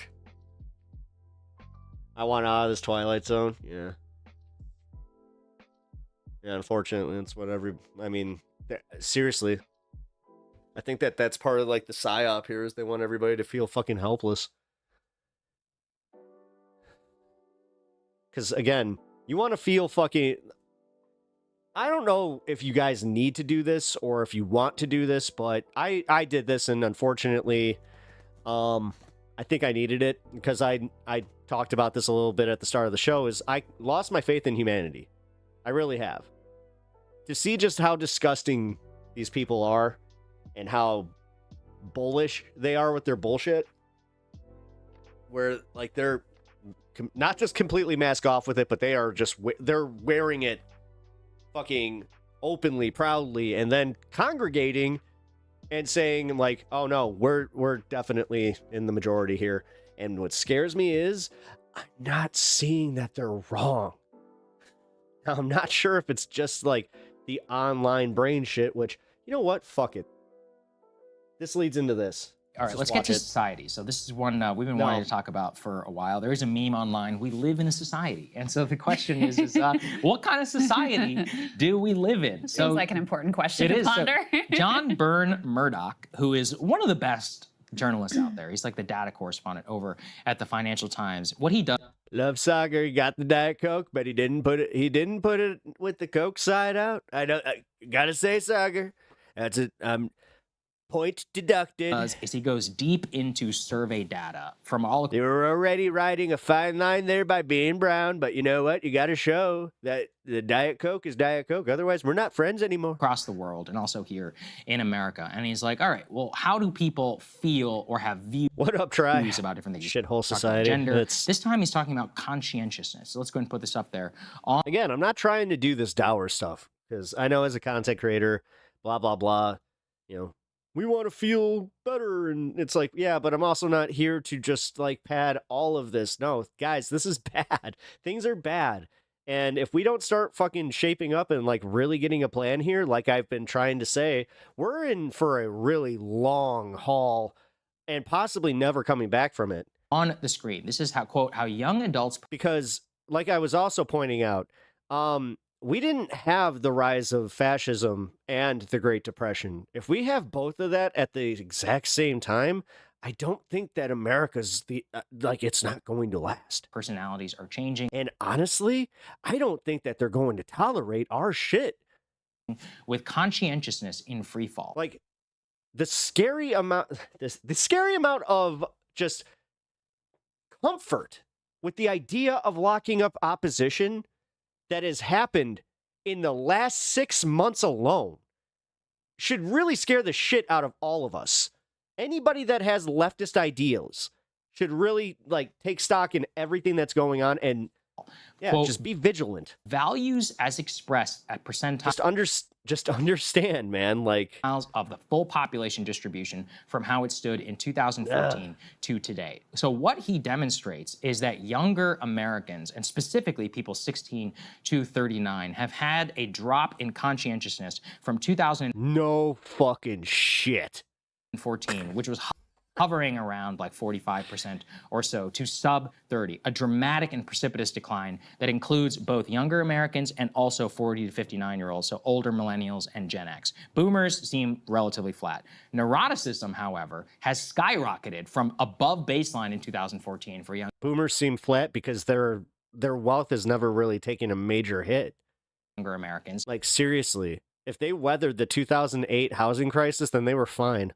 To sky-high levels of some 70%. Agreeableness has actually, again, amongst younger Americans, was already below baseline, continues to go down. And then similar dramatic drop in extroversion, actually. Yeah, you know what the common thread here is? This is all when people started coming of age. Amongst all three age groups. So that is the COVID effect, that's technology. All of this together really just shows the consequences of people increasingly spending the vast majority of Oh, no, because you know what? No, I'm looking at the older demographic there. Their time. All right, no, it's the same. On the internet. And let's go to the next one, please, shall we? Because you see this actually in the way that it's expressed in social outcomes. Whoa, can be careless. So here, for example, you have people making plans and following through.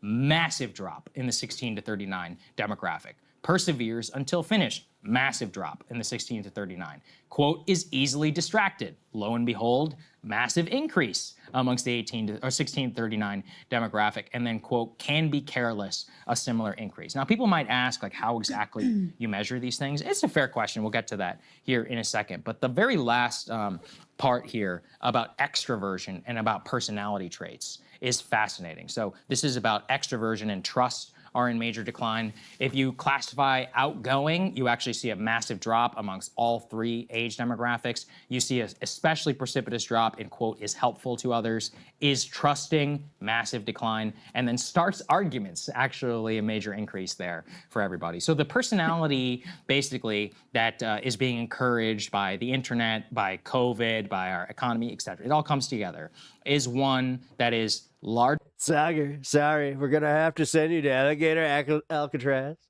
You didn't place the Diet Coke correctly. You know, singular, alone, spending a lot of time on the You didn't know it, but you're a part of a brand deal. internet.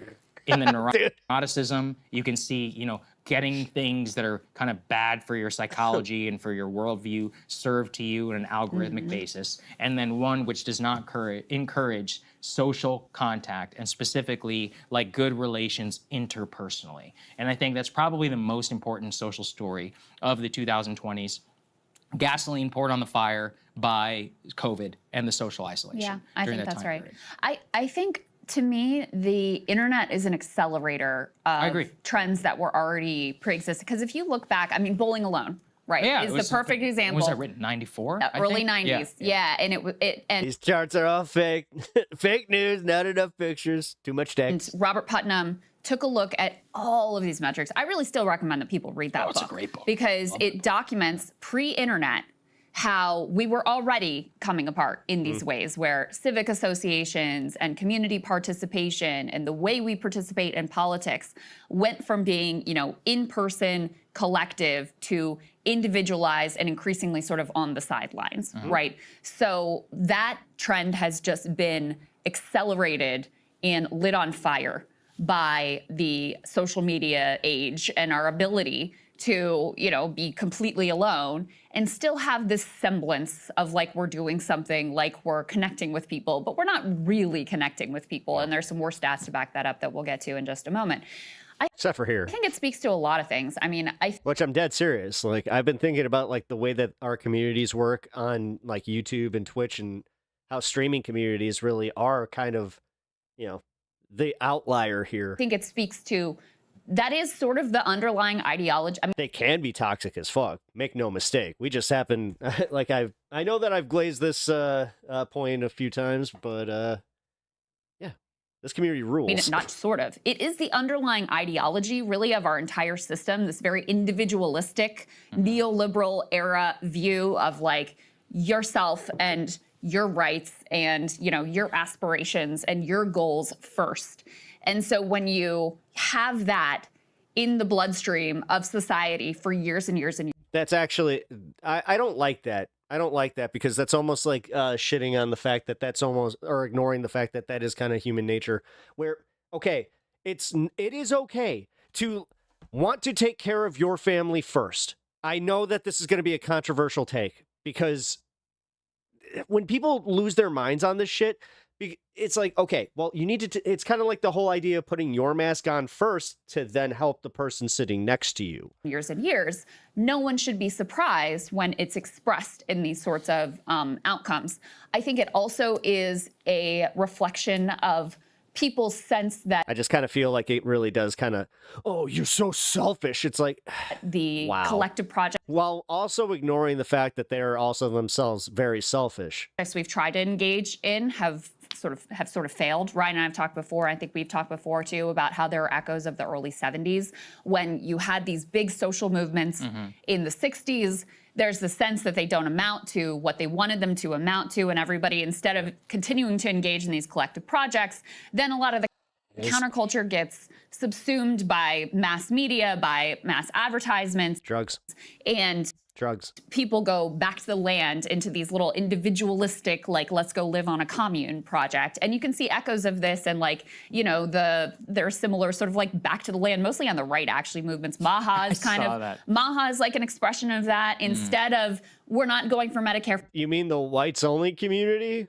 Is that what your back to the land community communism? Which again, always pointing out that that's communism to them really breaks those fuckers' brains. For all anymore. Now we're just gonna try to do these little individual changes. We're gonna go into the like health influencer culture and make it all about the individual pursuit of, okay, well, what can I do since these collective pursuits have largely failed? So I think that sort of dovetails into these statistics as well. But you know, it's not good. No, it's bad. Trying to raise kids and you being a new dad, you look at these trends and, you know, I listen to like some of the content that, you know, my son in particular is consuming on YouTube, and it's like, this is really pushing us in a very atomized, divided direction where you really don't even end up with a society at the end of the day. But you end up ignoring it because you got to get your kid to his next basketball game or whatever the hell. Like, dude, and this is where it is just. It's crazy. So I read a lot of books about early Washington. The fact that there's going to be so many, you know, fucking soccer games while the end of the world, or, well, the end of the world. And about how it all. You know what? I'm not trying to be that guy. Fuck and that. Even early social life. The amount of social with all of the stuff that is happening, it is kind of wild and dystopian as fuck to think about just how often that happens. Like, look at the Gaza situation. Just how many people know about it, but then, like, just like we can even on the left, we can focus about it all day, but even that one moment that we're not focusing on it, civilization that people did back in the day is then we can feel like real assholes because then you're just like, oh, crazy. I'm talking about dystopian 5 to 6, but this is also true powerlessness nights a week, which I can't even imagine right now having to host this show. But apparently, the predecessors of the 1950s and 60s, I just kind of realized that too. Sorry, guys.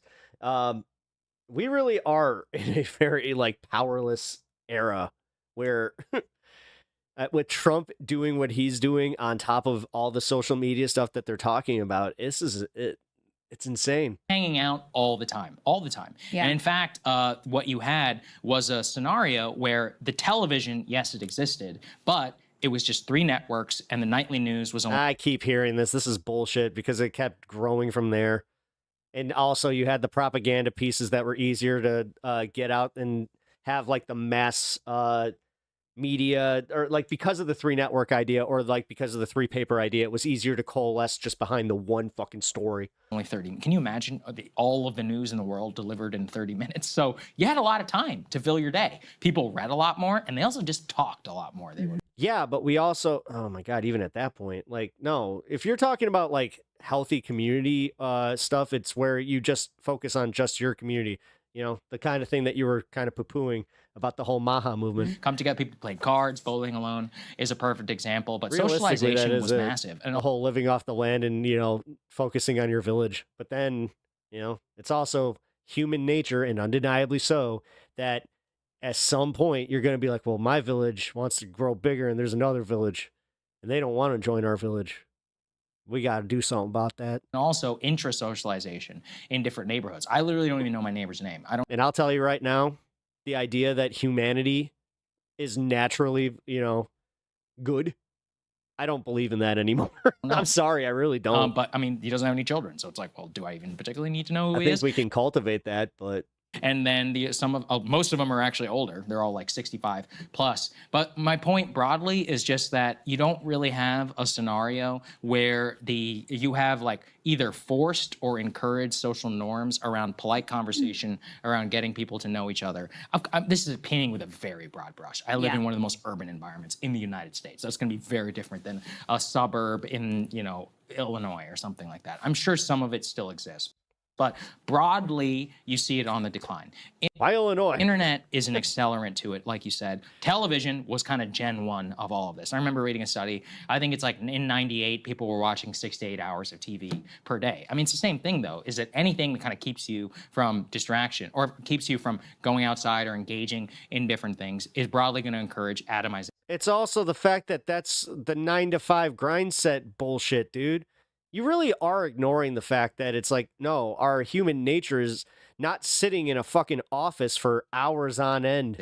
You know, another thing, I saw this fascinating new discussion around houses about how, you know, if you look at the houses most fetishized today, they're kind of the 2000s MTV, what was it like? What the Crib show? I forget exactly what it's called. It was called Cribs. Cribs, yeah. Cribs. All right, so at that time, though, what these are the new McMansions, 5,500 square feet with a movie theater and a bar, backyard. And the point that somebody made is that as America becomes more isolated, people take all the old social experiences and then want to put them in their own homes so they never have to leave. Yeah. I was like, wow, I never thought about that. But it Yeah. actually seems very true, is that we're taking all the stuff that people used to do on the outside and basically trying to put it on the inside. No, I disagree with that. Specifically with like the movie theater one. No, because sometimes people like that's not is going to the movies really that social? I mean, I understand outside of just being next to people, but you're not talking to what are you talking about here, Sagar? At a personal level, why you may want all that because you don't want to leave is kind of annoying. Especially it's also and also sometimes, yeah, it's also nice not to just deal with people. I don't know. I think that more people are starting to realize very expensive. But that's my point. Is just that like the culture is moving much more away from polite conversation, from engaging in society, and of course the economy has a huge part to play in it. I was actually looking at movies. Well, dude. Oh yeah, I hope he has this argument when AI takes over for all the middle American jobs. Ticket prices. Dude, did you see this new report that came out that the AI takeover, it's not even poised to happen within a few years. This is going to start happening within the next few months. They said 18 to 36 months is when this could just completely cripple the middle class. It used to be quite affordable back in the 70s. Yeah. And in the homelessness is basically criminalized in a lot of Virginia rural counties. Oh, that's good. That's good. So they have nowhere to go. They literally have nowhere to, so you're telling me that they're forcing them out of the ones like urban area that they have near the city, like near the area that they're in, which half the people that are in that city probably think like, oh yeah, I'm in Virginia, right? Nowadays, forget about it. What is it? $15, $20 just to see No, you're in Maryland. a single movie on top of popcorn or And the any of those other luxury things. movie experience. Yeah. Oh, where they, man. Alamo Alamo Draft House and all very that. nice. Yeah, oh, it's but nice, it's but also very yeah, expensive. Exactly.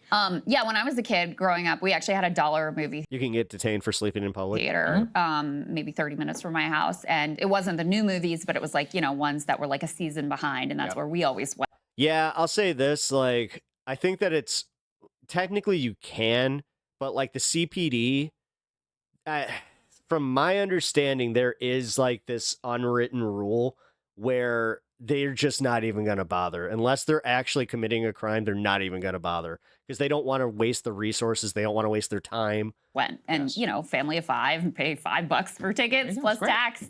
Sneak in your Mike and Ike's in your purse from the Dollar General store, and you're good to go.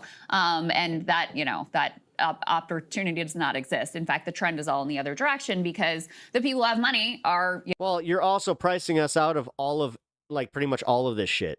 WWE, for instance, they just announced that they're switching networks.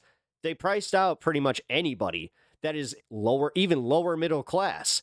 Freaking $13 a month at minimum to watch what people are paying, $10 a month, like max for right now. Where like that shit, they are just nickel and diming us again every which way they can. And anecdotally, I did see a little bit less of this during the Biden administration. I started seeing like, okay, they're not being so aggressive with like, the fees and all this shit, but the fees are coming back, like the fucking surprise bank fees, the surprise fucking late fees, all of this shit, because they know it's the wild fucking West. They know that Trump has got their back because they're the ones with the capital. advertisers where companies want to serve to. And so increasingly, it's consolidating. And people are like, the thing is, Republicans are waking up to this. I've noticed that with some of the fucking like conversations I've had on social media with Republicans regarding some of this stuff, specifically the economy, they are panicking. They are going on these long diatribes to try and fucking mental gymnastics their way out of realizing that Trump is fucking them, and they're supporting them getting fucked. They're literally saying, yes, please, can I have some more? Validating the luxury end. Meanwhile, we're just like, no! End of the market No! because you want to tap the people who have the largest amount of wealth. I think too about in terms of public policy, because some of this is culture, but a lot of culture is driven from the top. And, in the New Deal era, you did have. All I know is that if this is like that scene in Pulp Fiction, then we better at least like get the same outcome. You know what I mean? You had a collective project going on, and you had so much building of like public parks. I mean, the parks that you and I still love and use, the national parks, the state parks that were built out. Virginia has some fantastic state parks. Like so many of those public communal amenities were built in a previous era. And so, of course, if those like public facilities are not going to be, provided for you in the community, then increasingly you're going to be turning to, okay, well then I have to pay to go to this private pool, or I have to have it in my own house and, bring people in to my own, or just engage in that on my own time. So I think those sorts of public policy choices also make a big difference. I actually went down a weird rabbit hole. They're building in Manhattan, I think it's in Manhattan, a pool that like is on the river, uses the river water. It looks amazing. It's like an Olympic-sized pool. It's a really cool design, and they have this filtration system to like clean the river water. So not only are you filling the pool, but then that clean water goes into the river to like refurbish the river as well. And I went down this deep dive of they used to have tons of these pools in New York City. It was like a whole thing in the early 1900s of building pools in the river and building pools in general, like bathhouses, and there was this whole citywide project of we need to make sure we have public facilities for people to be able to use. And, it was very successful in terms of providing people with resources. And again, we're still sort of like drawing on those resources to this day. And, that's one area where I think we really need to reinvest in those sorts of publicly available facilities that actually do bring people together and that aren't expensive. In our town, the YMCA, which is, it's not a state-funded institution, but it's made to be lower cost and supported by donations and whatever, sort of serves that purpose. But there needs to be so much more of that to try to get people out of their homes and try to bring communities back together, because it makes a big difference. I mean, I live in the same town where I grew up, and just over the course of that time, it still has that small town vibe of you see, the parents that are, at your kid's school, and the school certainly serves as like a hub of activity, but it's larger, that's one thing, but it doesn't have the same level of cohesiveness that it did when I was a kid, where I literally knew like, this person's in that house, this person's that. I know the kid, I know their brother, I know their parents, like the whole bit. It's just not quite the same as it makes was. sense. Yeah. It's never going to be. And honestly, you need to stop with your nostalgia for that, because, yeah, man, I don't know. I mean, that's where public safety also comes in, where it sounds like nostalgia for a simpler suburban time. Like it sounds like she wants, like, okay, you want this giant pool that's built for a city, but you live in a suburb, so public pools are the answer. Got it. Bigger cities, if you don't feel safe, more public pools. Also disgusting. Then you're going to exit from a lot of these public spaces. Oh my God. You know what? I'm going to call myself out on this one. Yeah, that's the one that I did is spaces that get taken over by the bottom. Public pools are fucking disgusting. And I don't trust many people's ability to maintain their, chlorine and pH levels. So 1%. That was one where I was just like, no. Problem. You need higher trust in society. Let's go ahead and put this B5, please, up on the screen, because this is indicative of the internet portion of all of this. This is by far the biggest social internet transformation of my lifetime, is that Meta says that most of the time on Facebook and Instagram is just spent watching videos. Oh, she's rural. Only 7% of the time on Instagram and 17% of time on Facebook involves consuming content from friends. Now, if you're old like me and you're 33, well, the Facebook of my youth was the news feed, which was just of your friends. The idea that anything not involving your friends on there. That was wild. I do remember like when they started just putting other stuff on and you were like, what? It would be preposterous. You would spend 100% of your time engaging with your friends' content. Same with the early Instagram. It was just a way to share photos, the photo dumps on early Facebook, where people would upload hundreds of photos from the night before. People would tag each other. It was actually like a real game. Even Facebook events and groups and other types of things were used as like social things. You start parties, whatever. That is just not how people engage with social media anymore. It's not about content developed by your friends. It's about content developed by others, hence the rise of the so-called influencer culture. In some ways, it makes sense, is that your friends are probably not very good at making engaging content. But if you take the entire world and you have them create content, then the top 1% will be consumed by the bottom 99%. That makes sense at an engagement level. Well, that's also not taking into account that you're going to lose certain like relationships as you grow up and just like kind of fade out.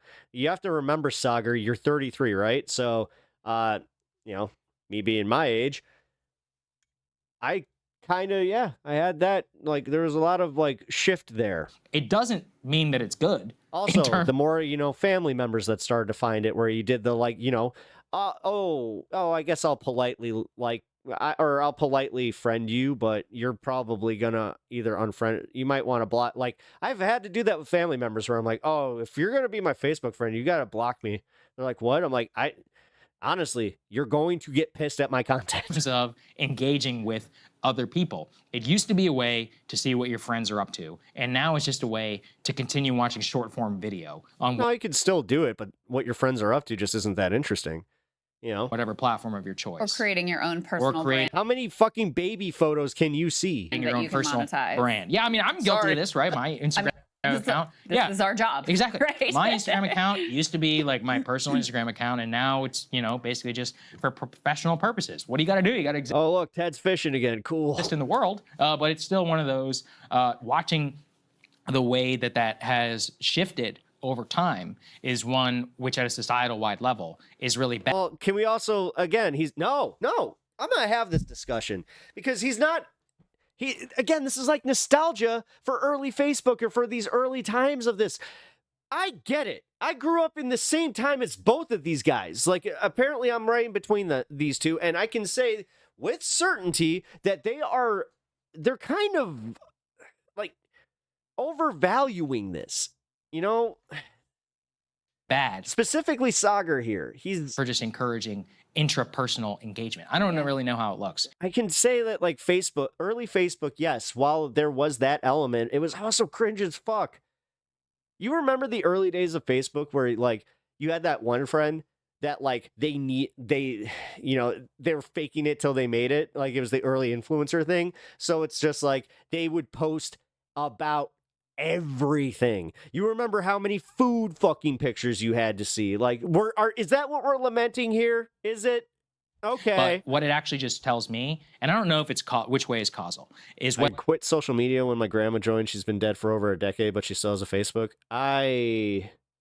The social kind of get that. Media use reflects personal preferences or personal preferences shaped by that. Is at the end of the I remember when girls made badass MySpace pages. Dude, I had a MySpace page that was pretty cool. It discourages socialization, and that's bad. Yeah. No, I mean, there's a literal monetary incentive to creating content that's lots of E-Bombs World links. I do remember that. not just like interacting with friends. I'm pretty sure Strong Bad at one point was one of my profile pictures. But it's for the world.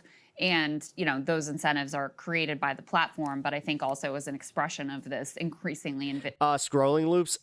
Sylvie, you know what? I have to admit this. I hate when I do that. Like, I will catch myself doom scrolling, and it sucks because when you finally wake up to the fact that you're just like, I'm not even enjoying this. I'm not processing any of this, but I want to look. And like you feel that tick where you're like, oh shit, that's addiction. Like, fuck, I have done this, and I'm being completely real, where I've been doom scrolling just like, and just fucking just whip the phone across the room. Well, we're on a couch, but still, just be like, no. Individualized society and obsession with individual pursuits that, you know. I did actually just see my recent report. My specifically my social media time has gone significantly down. The personality. Although my YouTube time has gone up. Trends reflect as well. Totally agree. Hey, if you like that, and if you consider YouTube to be social media, okay. Which I wonder why my YouTube consumption numbers have gone up. Wait a minute, does this count on that? Like, if I'm making content, I think it does, because yeah, I'm still watching videos. Oh shit, look at that. In my high school, our friend group, it was all the scene girls making great pages. Yeah, the S Side girls, I knew one of them. Well, I'm gonna just shut up right now. I'm just, yeah, I'm gonna shut up. Anyway, yes, you're right. I was just on a short, and some dude was minimizing a woman sharing about how often women are stalked. Told her that she's basically delusional and just trying to demonize men. Seriously, what the dude, I have witnessed this. And I had this conversation with my wife because there was one time where we were at a gas station and I had gone to the bathroom and she wasn't even like pumping gas or anything. This guy was just like hanging out like near the car. And he was trying to talk to her. She was just ignoring him. And like I come back and he sees me. He's just like, "What's up, man?" I'm just like, "What's up, dude?" And he just fucking walks away. I get in the car and she's just like, "Oh yeah, he was bothering me. But I handled it." I'm like, "Handled it? Like, you just got in the car, right?" And she's just like, "Yeah." I'm like, "Oh, okay."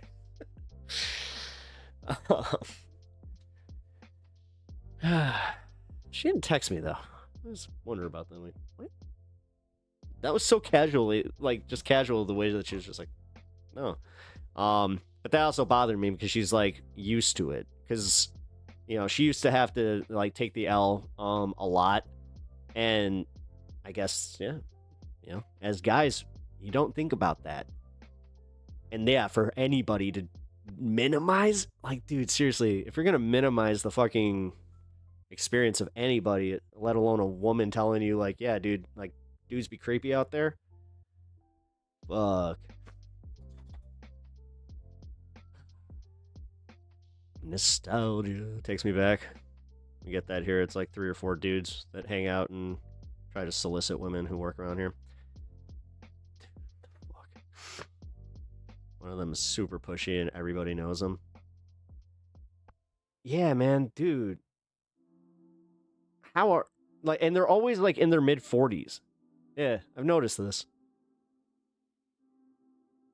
They really are that generation where they were just like, watch this. I bet they tell their friends that, like, yeah, dude, I've gotten so much ussy with this. Watch, let's go. Hey, what's up there, female? How you doing? It's just like, what the fuck, dude? Yeah, man, I've gotten so much sniz with that.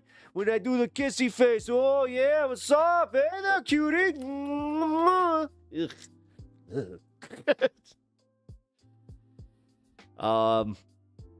I mean, I can admit this. I know this because I hung out with a guy that was like that, and he tried to tell me just like, yeah, dude, this is totally like, the women love this shit. Meanwhile, I had a steady girlfriend, and she hated him.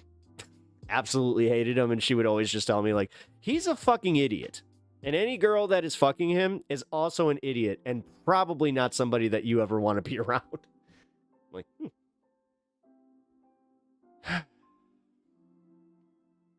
One of them was being, my girlfriend got offered money from like 3 different times while she worked at the Family Dollar. Jesus, dude. I don't usually reply to YouTube comments, but I had to give a asshole a piece of my mind. Because the factually true, because it's factually true that women get followed all the time, and he was trying to say it wasn't that common. They're both Pushy, loud, very possessive, get offended, and sometimes angry when rejected. Oh, yeah. You ever rejected a lot lizard? Yeah, there's literally a protocol for that. All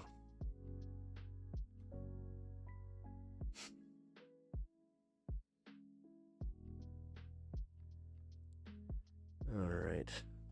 Excuse me. Just realized that I got my freaking cotton mouth again.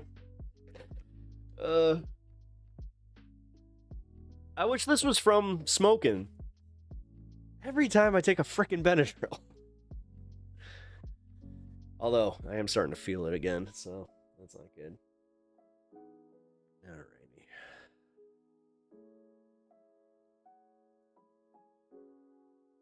I will finish up on this point, though, about the whole, like, internet changing our brains and just...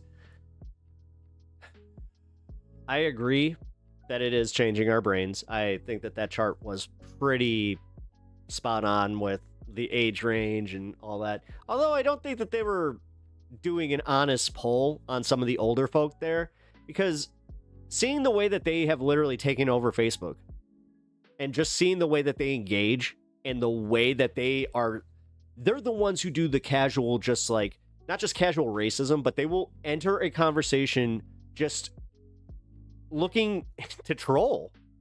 Like, they got that thing, that little bit where they were like, oh yeah, I like this. Yeah, I like this. It's always a guy, you know, never has the balls to put himself in his profile pictures. Never has the balls to do that. My favorite one is I called out a chick for aging out because she was calling out a bunch of other girls on a Sydney Sweeney thing. Oh boy, did I get... Ooh, I got in trouble for that one. But you know what? Also pointing out the fact that all the chicks at Mar-a-Lago, yeah, it's like, oh, yeah, that's a deep insecurity for you. That's the reason that you guys, like, that's why they do all that work. That's why they all look like they came from, like, the same plastic surgeon's office. And it's always a bad plastic surgeon. You can play a game of an over-under far-right Facebook post. Is someone who's over 60 or under 12. Yeah, you know what? Damn. As much as you're being funny, it's kind of like that, though, where it's just like, yeah. I mean, 12 is a little hyperbolic. I'd say, like, you know, the 18-year-old, like, TikTok crowd, they use Facebook because, like, they see it as kind of the nostalgic, we're taking it back, you know. This, I swear to God, I heard this, where this guy was talking about how that's where you can find the girls that like a guy who has a pickup truck, you know, loves his guns, country music, and, you know, fishes. I mean, I've seen plenty of women make fun of the fact that they have those profile pictures on that same platform, so not sure how much merit's in that one. Dude, there's nothing funnier than watching some thirsty asshole just, like, trying to rizz up this girl. Like, again, I watched some really funny exchanges too. So I'll just say this. There's this one girl that I've known for a while, but she is somebody that I like, friend of a friend situation. So we've barely interacted. But for some reason, she's one of those people that I've just seen, like, she posts so much of her fucking life that it is just like, holy shit. Like, I feel like I actually know you a lot better than I really do.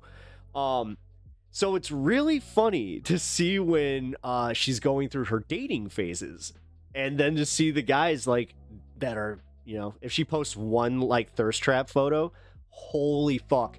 I will say, one of these days I should just, like, obviously edit it down and make sure that everything is, you know, kosher on that end, but I should definitely bring that for some content, because that's good.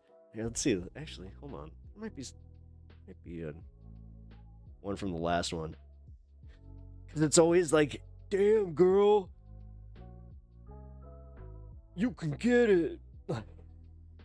It's always the lamest shit. Which, now here's what I don't understand. With how much, like, how many of them show up with the same kind of shit. Like, she does like the the passive aggressive one, so you could tell the ones that she's actually kind of interested in, where it's like. Ooh, that one got a love, so that one might actually stand a chance. Like. I don't know. These are the games I play every once in a while. Where I'm just like, I'm bored. Let's see. Somebody from high school is dealing. Oh my god. Okay, so there's actually somebody from my high school. That originally she was not really like, she wasn't the most churchy girl. She was definitely, one of the more rebellious side. But recently, she went completely to the other side. But now it is so wild, dude. Every other post is like, it's not just your Christian inspirational stuff. It's the most cringeworthy live, laugh, love bullshit that you will ever see. Holy fuck. Anyway. It's funny because it's true. I'm saying this because my 10-year-old and his 12-year-old friend make garbage like that and genuinely don't understand what they're posting. Oh, they think it's funny. Like, to see, listen, I was a teenage kid once that loved to like, I did prank phone calls to be able to rile up an adult, especially to the point where oh my god, when we had this one guy find our number, which was scary, but at the same time, we like took that as the ultimate win. Like that, we were like, oh, we're gonna be legends at school because the guy like got so bent out of shape, and the phone call was that funny that he literally found our asses. God, we were really big into the Jerky Boys, and I will tell you right now, this is back in the day where the phone bill, like I didn't think about this. My pops, he comes up to me after just, we had a bunch of sleepovers. He gets a phone bill and he's just like, we need to have a talk. I'm like, what? He's like, who the fuck are you calling in London? I'm like, what? He's like, yeah, here. I'm like, oh, we saw a number. He's just like, okay. Well, number one, you owe me like $500. It's just like, whoa, what? That was the summer of a lot of lawns. I do remember that, and my friend had to get in on that one because that was one of those rare situations where he's like, I'm calling his dad. I'm like, no! You always felt like such a narc. You're like, don't call his dad, damn it! It was always an awkward hang after that, where you're just like, I swear to God I didn't tell him, bro. I swear to God. Yeah, sure. I swear, dude, I swear!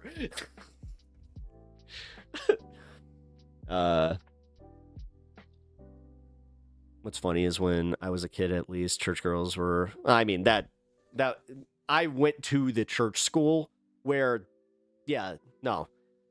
That was like the biggest thing. We had like public schools around us, right?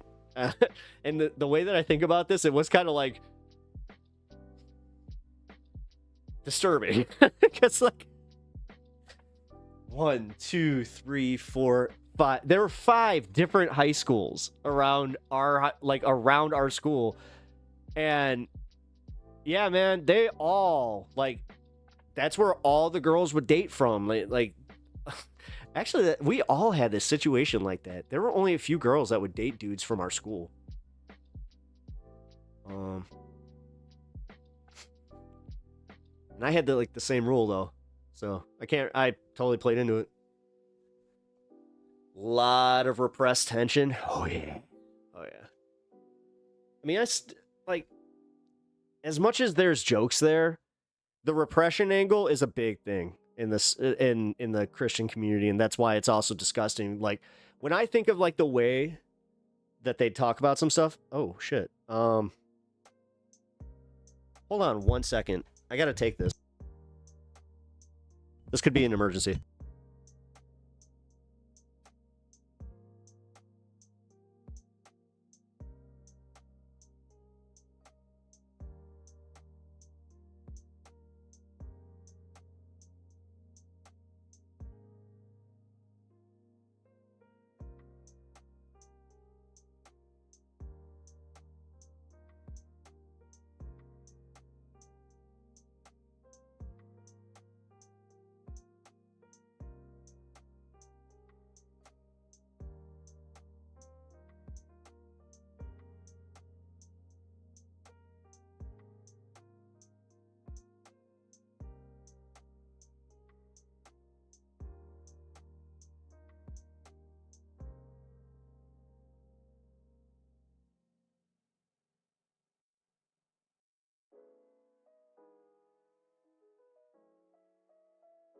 Okay, sorry. That was a no, it's not like an emergency. It was I needed to take that though. Okay.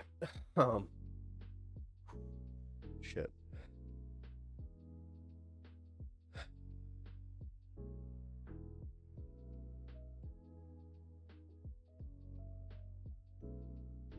Thank you guys. I appreciate that. Okay,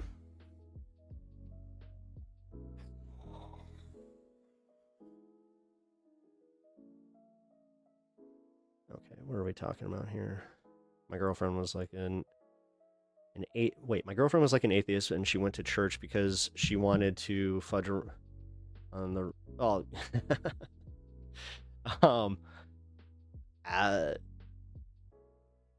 I don't think that this is too out of pocket. Yeah, I had a girlfriend that was not into the religion, but she still, to impress her family, she still went to church. And yeah, there was one time that yeah. I'm pretty sure that we were getting one up on God there, so at least I was. Anyway, oh yeah, I do. So got like half an hour away. They're hot commodity because you're from far away. Oh, yeah. Okay, so that's like the same thing that we had. It's not like the far away thing, but it was, yeah. Oh, it's from a different school. Again, the way that I dated girls, I'm in multiple yearbooks. Like, you look up homecoming from certain schools. It's just like, I remember one of them. I'm in 2 in 1 year. Not proud of that. Maybe I am. Shut up. I don't know. Nah, it's just how when you're a Christian school kid, that's how you or a private school kid, that's kind of how it went. Or you just didn't date. Unfortunately, there are a few of them. I'm sure there's probably still the same. And probably some of them. Oh, no, you know what? I do actually know this one. I do know that there's, one dude, total incel type, yeah. It's sad to watch, though, because, in high school, he wasn't necessarily a bad dude. He wasn't an angry guy, nice guy. We all played video games together. But, yeah, he would always, kind of make some out-of-pocket, comments about women, and then through growing up, it just you'd start seeing more and more hateful shit.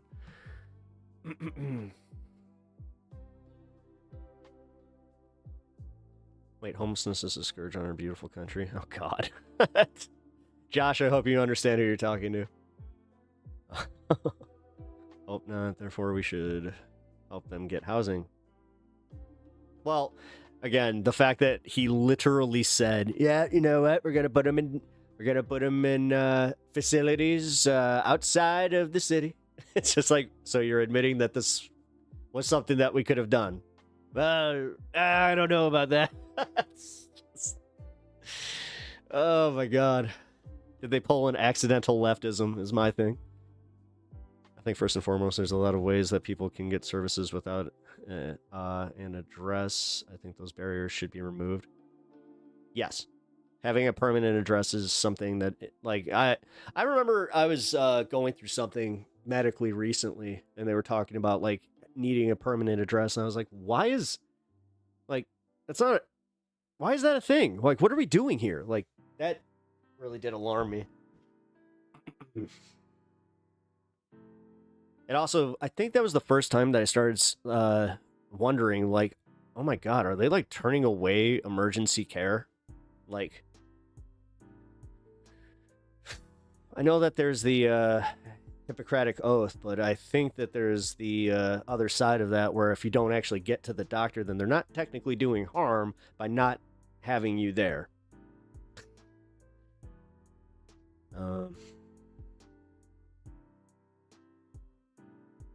Rich people should...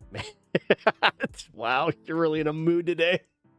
Did you hear me talking about Facebook and you were just like, "Oh, I'm morphing into Facebook mode, must troll."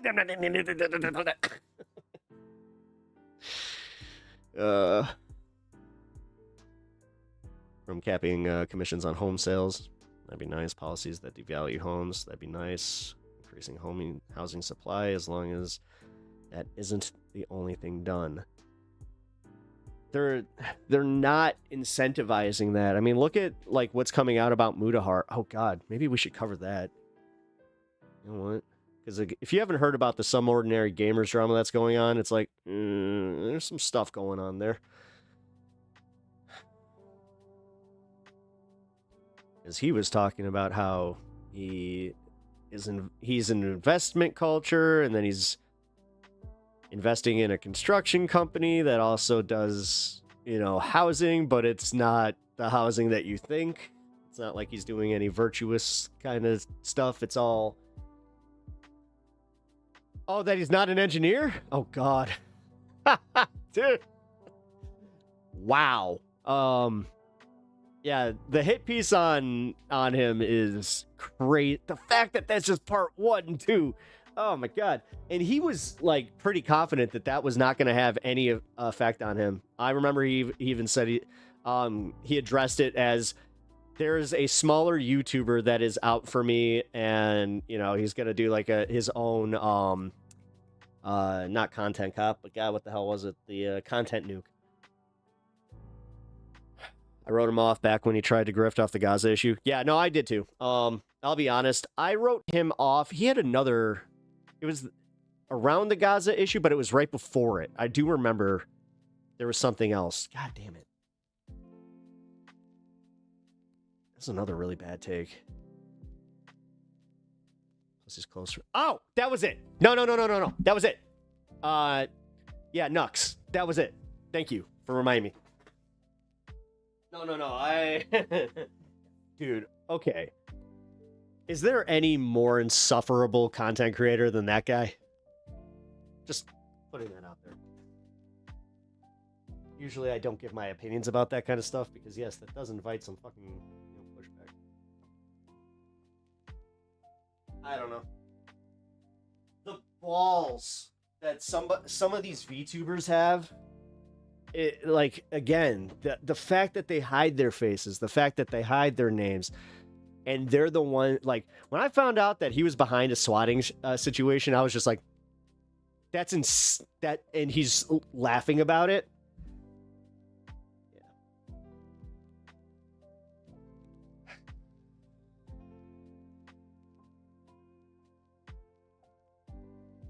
I don't know, man.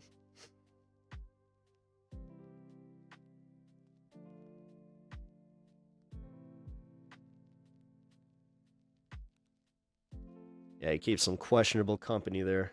Oh, by the way, it's almost West Coast 420. That's why I just kind of abruptly stopped there.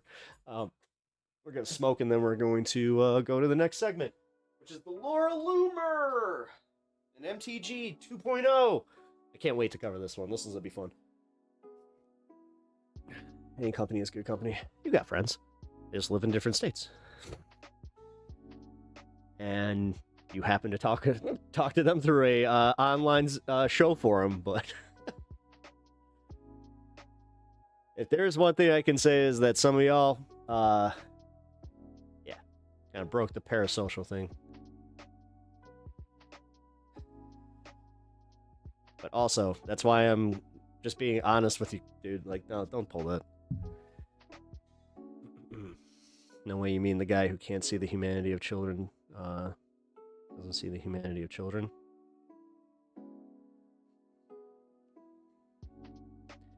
I don't know if that's true. This is true, but he apparently he did. No. That was the first drama that hit. Yeah. I think I blocked that out because I was just like, some ordinary gamer. Also, I'll be real.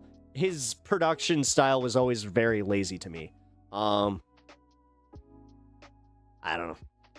But then again, the guy's got 3-point-something million. I do respect the fact that he has built the community that he has on YouTube. professionally, but that's about it. That's where I can leave it. Everything else is just like, ugh. All right, 421. Damn it. I fucking missed it.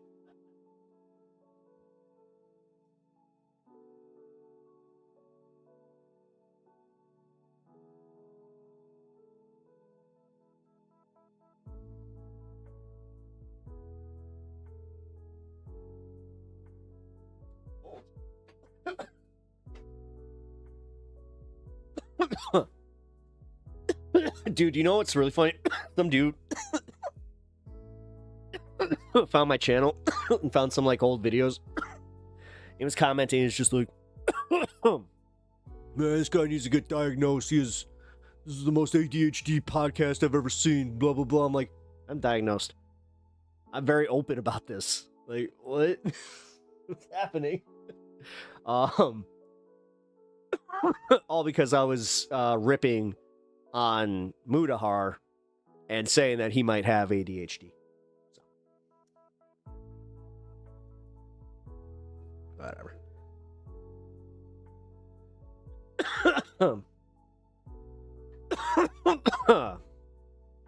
Bloodstone. By the way, hi. Mr. WikiLeaks journalist. Wait. Does it make me gay to think my best friend is hot? No. If you can say they're hot, but you're not attracted to them, then you're not gay. Yeah. It might be a tell, but you might be bi-curious. I'm attracted to her, though. I see what you did there. Kirk. That's Sylvie. Oh. Sounds pretty straight to me.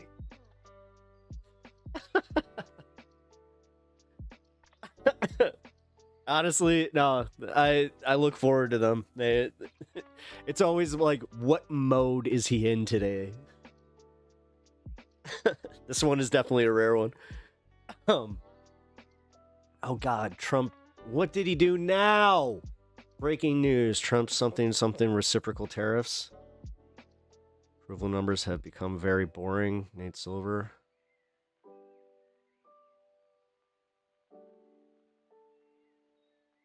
Stocks are tumbling. Yeah, because he just announced a new. So he reneged on the China deal again? Get the what?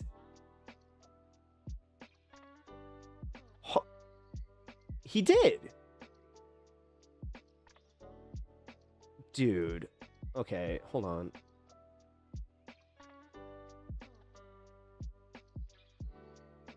Trump extends China deal deadline by 90 days. He did it again. What the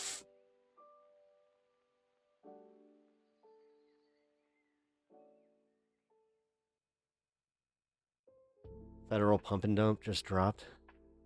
Oh, great. Is there yeah, I was about to say new crypto coin just dropped or some shit. Taco.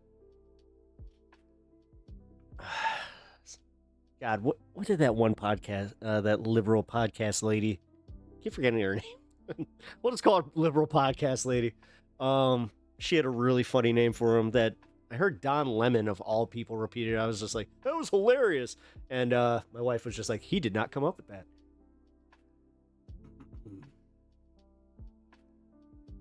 Now the tariffs are a pump and dump scheme.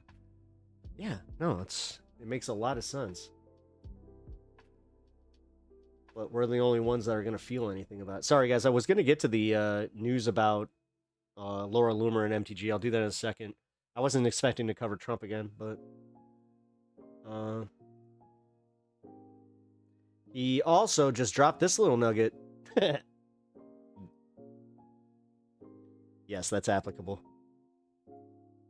In a press conference on August 11th, Donald Trump said his administration is considering reclassifying marijuana as a less dangerous drug, with the decision coming in the next few weeks. Industry advocates and state officials in 2023 recommended moving marijuana to Schedule 3, but the rule has been on hold since March 2023. Biden already signed that, though. I thought he already did that. Didn't he? Here. You know what? I'm going to pull up marijuana moment. Give me 1 second. I just happen to know that this page has a lot of pop-ups.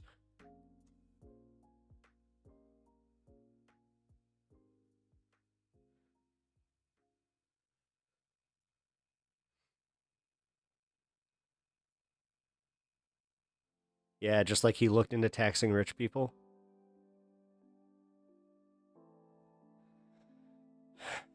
Some people like it, some people hate it. As I said, that was like the 5th pop-up I had. Yeah. This is really not. I thought that was much bigger news. It's not. He's literally looking over what the Biden proposal was and deciding whether or not he wants to sign it into law. Because apparently Biden didn't. I gotta look into that here. Did Biden...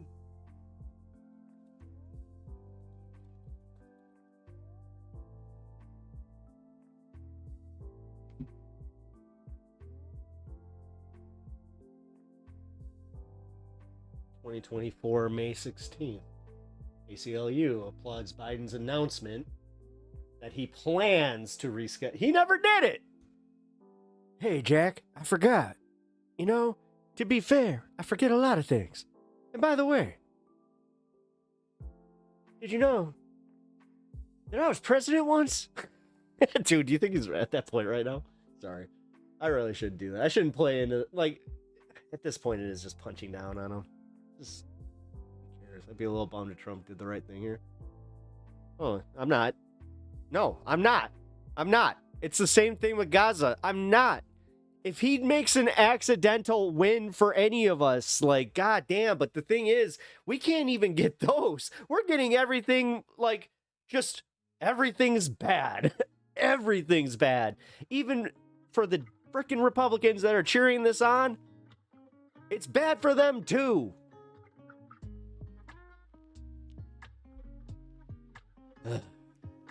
I know he backed out of rescheduling several times. Well, this one was from May 24th, or May 2024, so legalize it. Maybe the red states will chill out. Yeah, right. Yeah, we'll see. Yeah. Gotta be careful pulling my glasses out. Yeah. We've got a macho man call out, yeah. Gonna call out Donald Trump, yeah. This booger out there telling everybody, gonna criminalize homelessness, uh-huh. Doesn't know, macho man was once homeless himself, yeah. Wrestling for the NWA back in the day, uh-huh. Sleeping on couches, way I used to go, yeah. Some fans even used to put me up. Good people. Got to learn a lot about the country, uh-huh. It's actually a true Macho Man story. It really was. So there's no call out there. You know what? Here, I'll finish the call out. Fuck you, Donald Trump. Oh, yeah. Simple and effective. And if you guys want a Macho Man call out of your own, or you want your own promo cut, yeah, you can do so over on Twitch with, what is it, 2,000 bits? There we go. Yeah. Did you know that, yeah. Oh, come on. Josh. All due respect. I mean, you think that a man of my interests wouldn't know that a McMahon is in any position of power that isn't a work? I mean, the fact that she's out of that wheelchair, I'm still not past that. I thought she was still catatonic from, Mr. McMahon and Trish. I got a cool new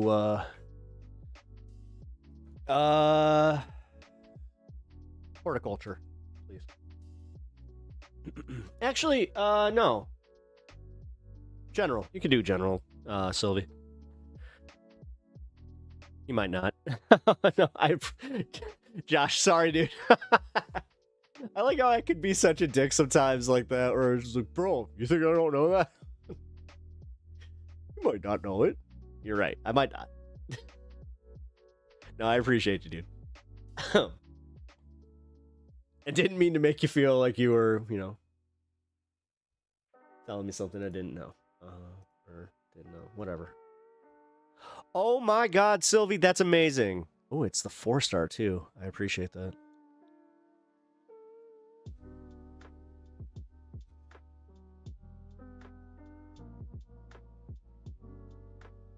Let's see. Do I still have mine?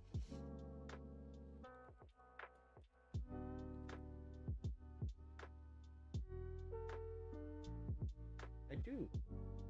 Yeah, because it's from the, if you guys don't know, the 4-star Dragon Ball is the one that Goku kept. And put it on Gohan's hat. I am a dork. What would you say, blue collar worker looks like dash you? An advanced blue collar worker? Anything from, like, funny enough, what Kirk is in with the HVAC repairs, handyman, pretty much any trade. Although they're taking a massive hit. If you're a carpenter, you're like, I know a carpenter right now.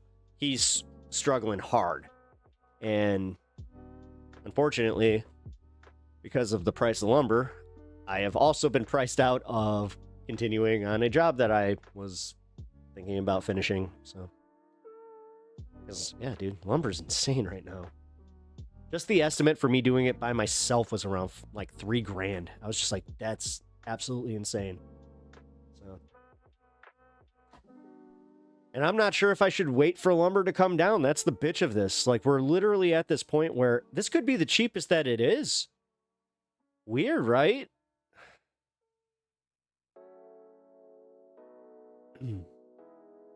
It's part of a set. I want it. I really like it. The thing is, I really, really like it. The Dragon Ball looks good. If you guys don't know what I'm talking about, over on our Discord, which I will link in the chat right now, if you're not already part of it, you guys can use this small window of time to join the official Pep Talks Discord, which is invite only by myself. So, hey, Pinkerbell, how's it going? Welcome to stream. I appreciate you being here. Hey, Nate. I'm just linking the Discord real quick, which I'm pretty sure you are already part of. Oh my God. I need to take a quick bathroom break. Merca. Nate, are you getting your entertainment value out of everything? Because today has been a rough one. If you notice, the thing is it's a multi-chamber. No, I don't see that. Oh, now I do. Oh, cool. Yeah, you guys can join the Discord to see what Sylvia's talking about. She got a cool Dragon Ball piece. Definitely check it out, because the more I see this, I'm like, oh, I really want one. The chambers are structured like, oh, it's like a Kamehameha wave? Oh, that's sick. Okay, no, legit. That's really sick. All right, I don't know about that. I personally think lumber is going to come back down under 600. It'd be when? When the tariffs are off? When we grow the fucking proper amount of trees to produce our own? Or reallocate the lumber that's already been sold to other countries because that's how businesses work? I don't know. I could be slightly more value-tained. You know, I am not a. I'm not sponsored by the PVD moniker brand. It's Monday. You know what that means? Slushy. Got myself a fruit smoothie.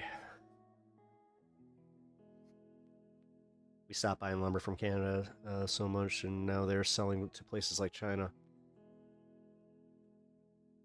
Listen, I'm going to do this from the simple everyman in America that wants to do not even a large construction project. It's a small construction project with, let's see. If I had to estimate this.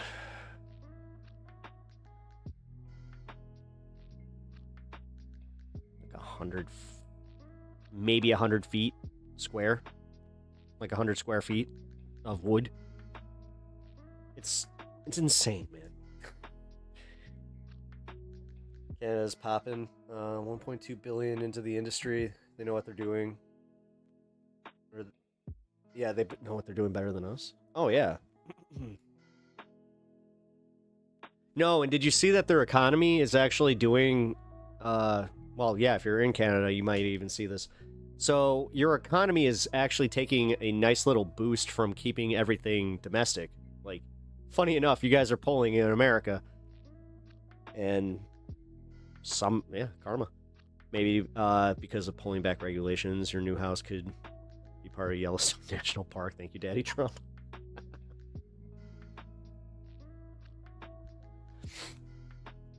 The Canadian government has mentioned that if needed, they would buy excess lumber production the way India buys wheat and rice. Oh.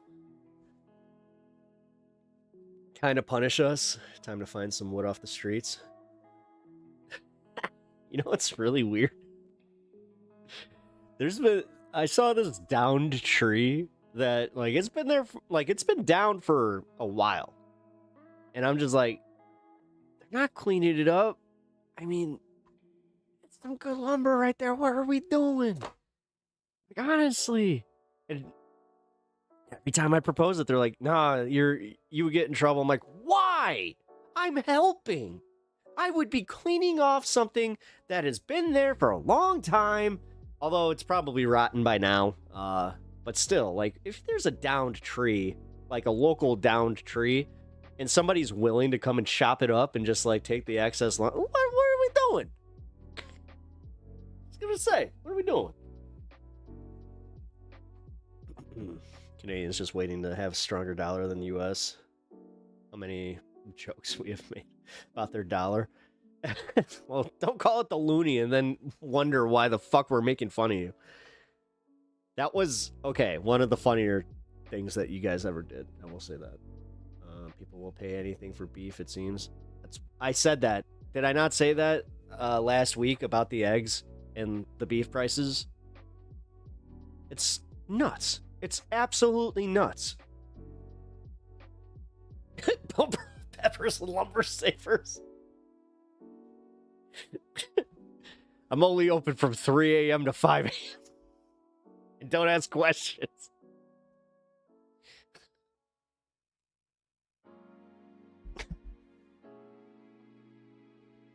That'd be funny. All over the neighborhood pages, there's this mystery sawing noise at around 3 a.m. Does anybody know what's going on?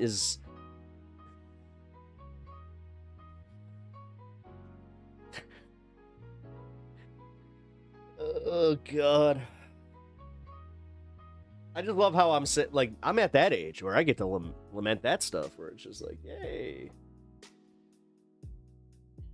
Canada has the resources. America is the customer. If we can only sell our resources to other countries, we won't need American. Well, that's what's happening. And that's what Trump, in his short-sightedness, did not see coming. Again, dude, for everybody that thinks that Donald Trump is this miraculous businessman, he's not.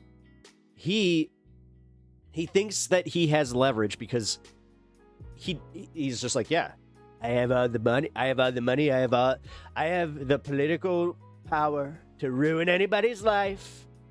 But then he doesn't understand the long-term consequences and just like what he's doing. Like, again, for everybody that wants him to run this like a business, don't be surprised when America collapses. And then we do have him to blame for it. Trump is the greatest president China has ever had. Same with Russia. Yeah, absolutely. Absolutely, dude. This whole thing with Putin? Fuck. Oh, thanks. It's like,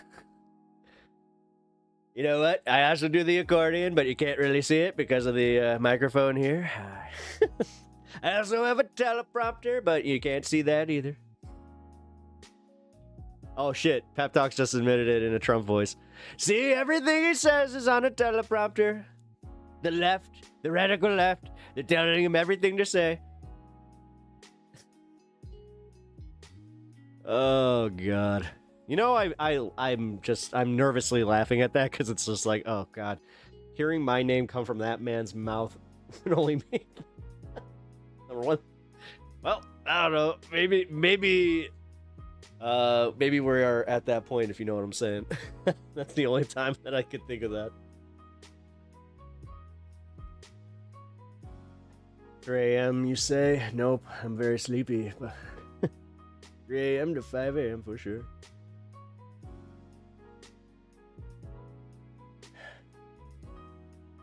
I want to laugh about all of it until I hit that, like, that moment. Just the moment of realization of how much everything fucking cost. Like,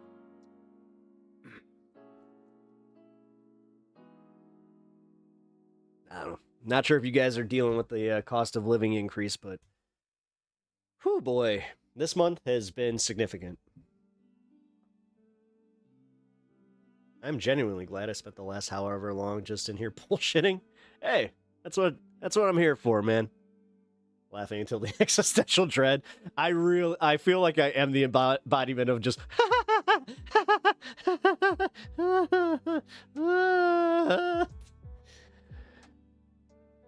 it's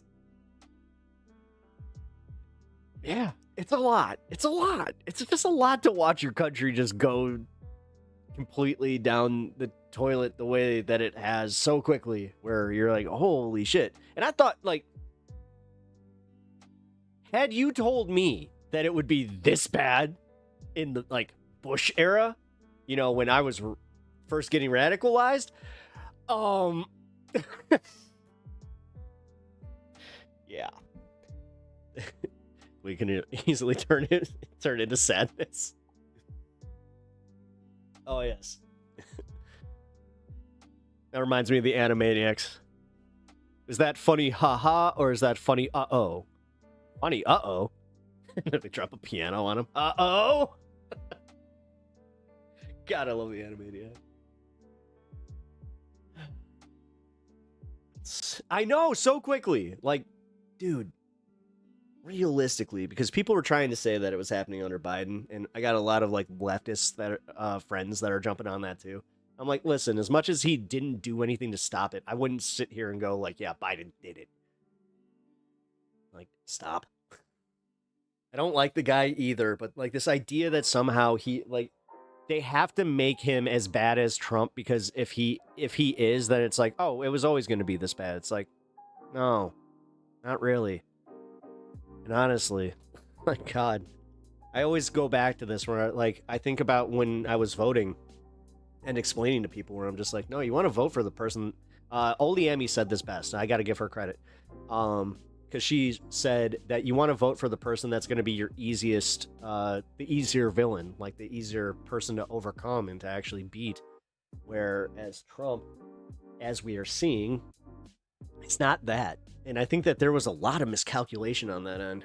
And I think that the election, like, the polling results may have definitely played into that, but man, too many people were trying to convince me. They're like, yeah, Trump is the easier one. I'm like, no, what?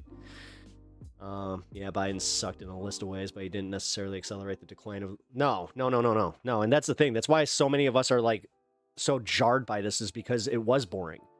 boring Biden. It was like the boring Biden era. He didn't do shit.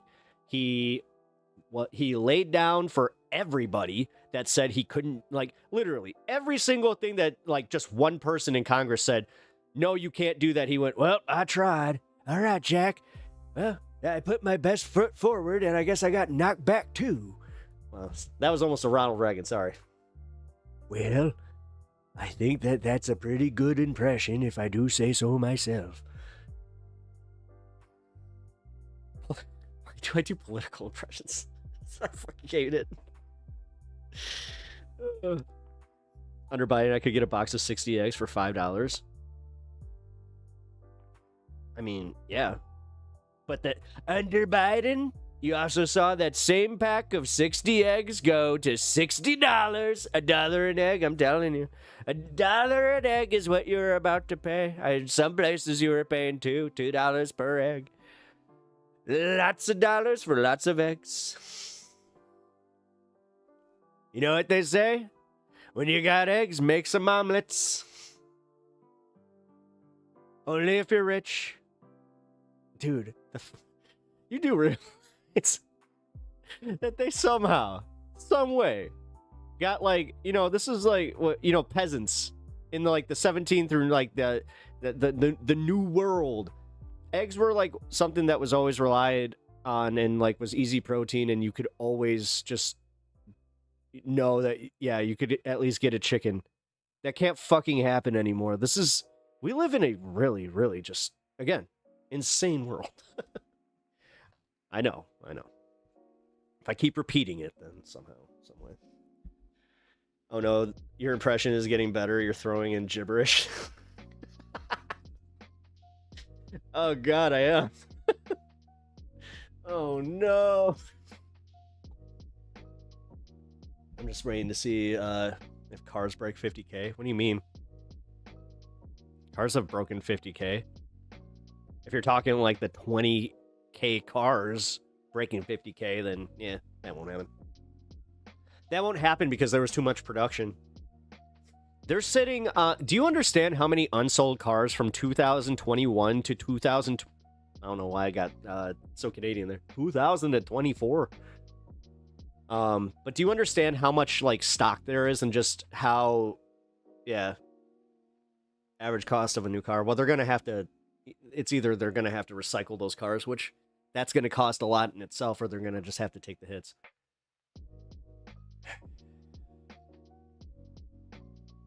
Five ag companies have a functional monopoly in the U.S. Dave, explain if you don't mind. Yeah, actually, if you don't mind. Like Eggland's Best or whatever. Like, yeah.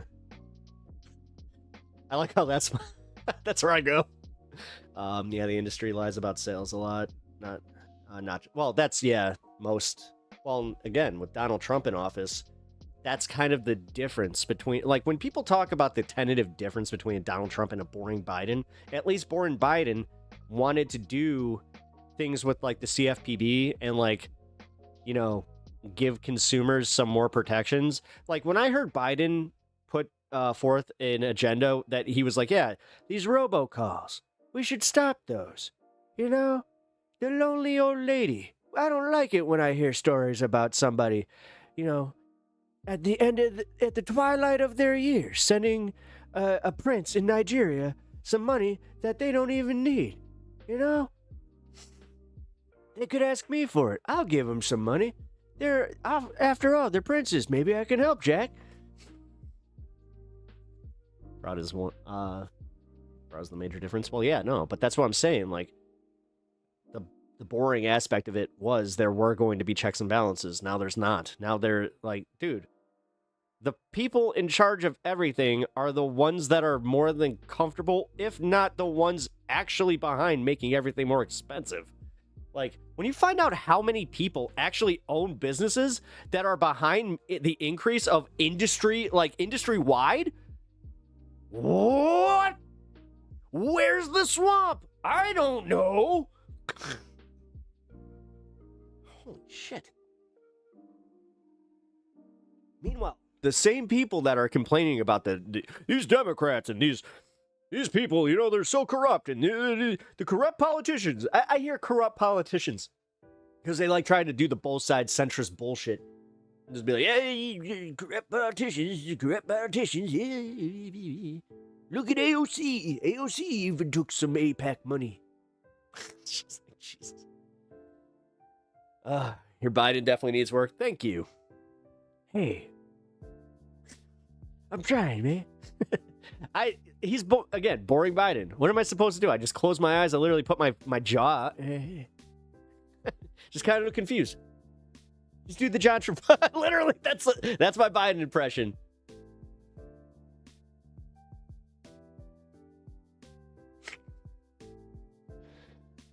Don't even need to say anything. And God bless America. No, I do need to work on it because I slip into Reagan. Well, when you're as good of a president as me, you don't really get past it. So it pissed me off when Trump got RFI or got rid of it. Wait. Oh, the overdraft thing was so good for me. I was living paycheck to paycheck, so inevitably I had to overdraft everyone here and there. Yep. Yeah, again, who in Trump's America was not benefiting from not having overdraft fees? But, you know, oh, those poor bankers. Like, seriously, these are the same assholes that tried to disingenuously use the fucking 2008 financial crisis and just be like, yeah, like, it's not because Obama was black, it's because he bailed out the banks. Like, did you, like, again, I know this is an inconvenient truth, but did you know that those loans, the money that they took from us was paid back to the government with interest? But you know who they didn't bail out, and this is why it felt like so shitty and why nobody wanted to hear that, is because they didn't invest. Like, we didn't get anything back from it. We didn't get any rebates. We didn't get our houses back. You just made me spit out my drink. Fuck. What if you are negative 20,000 in your checking account due to your crazy ex-wife who moved to Orlando with your best friend asking for a friend? Jesus. Well,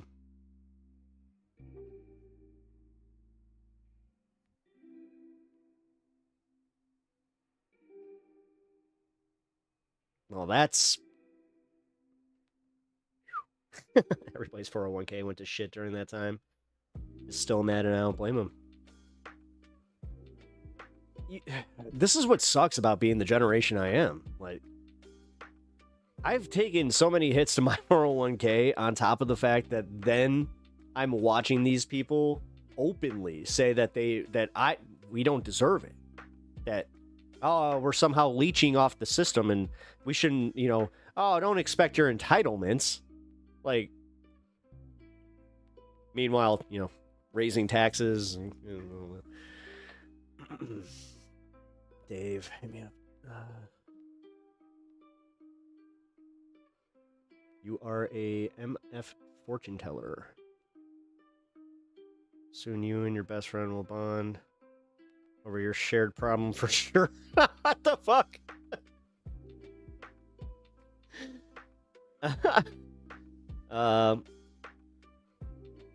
What 401? Yeah, I mean, literally, what 401k asking for myself? Like, that's exactly my point. I'll give you a horrible, really effective example. When Trump raised the cap on deductibles for health insurance, United Healthcare, yeah, they shot up at 20% in days. Yep. I never thought I'd see the Republican Party cheer for higher taxes, but here we are.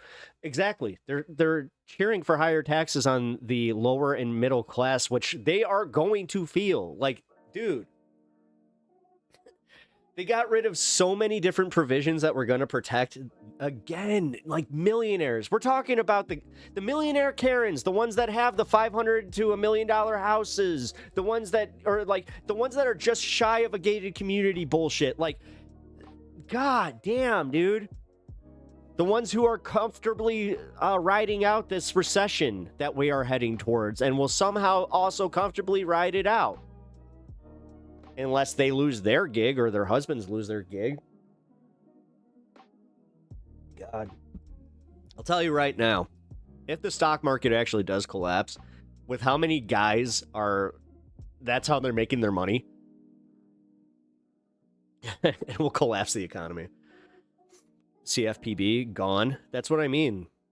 He's literally, yeah, he wants, I mean, it's not gone, but he's gutted the shit out of it, and they're not nearly as effective. And on top of it, you also have a bunch of, like, the regulations that were either set to go in place, again, under Biden, or just ones that were set for, I think, the previous Trump administration even.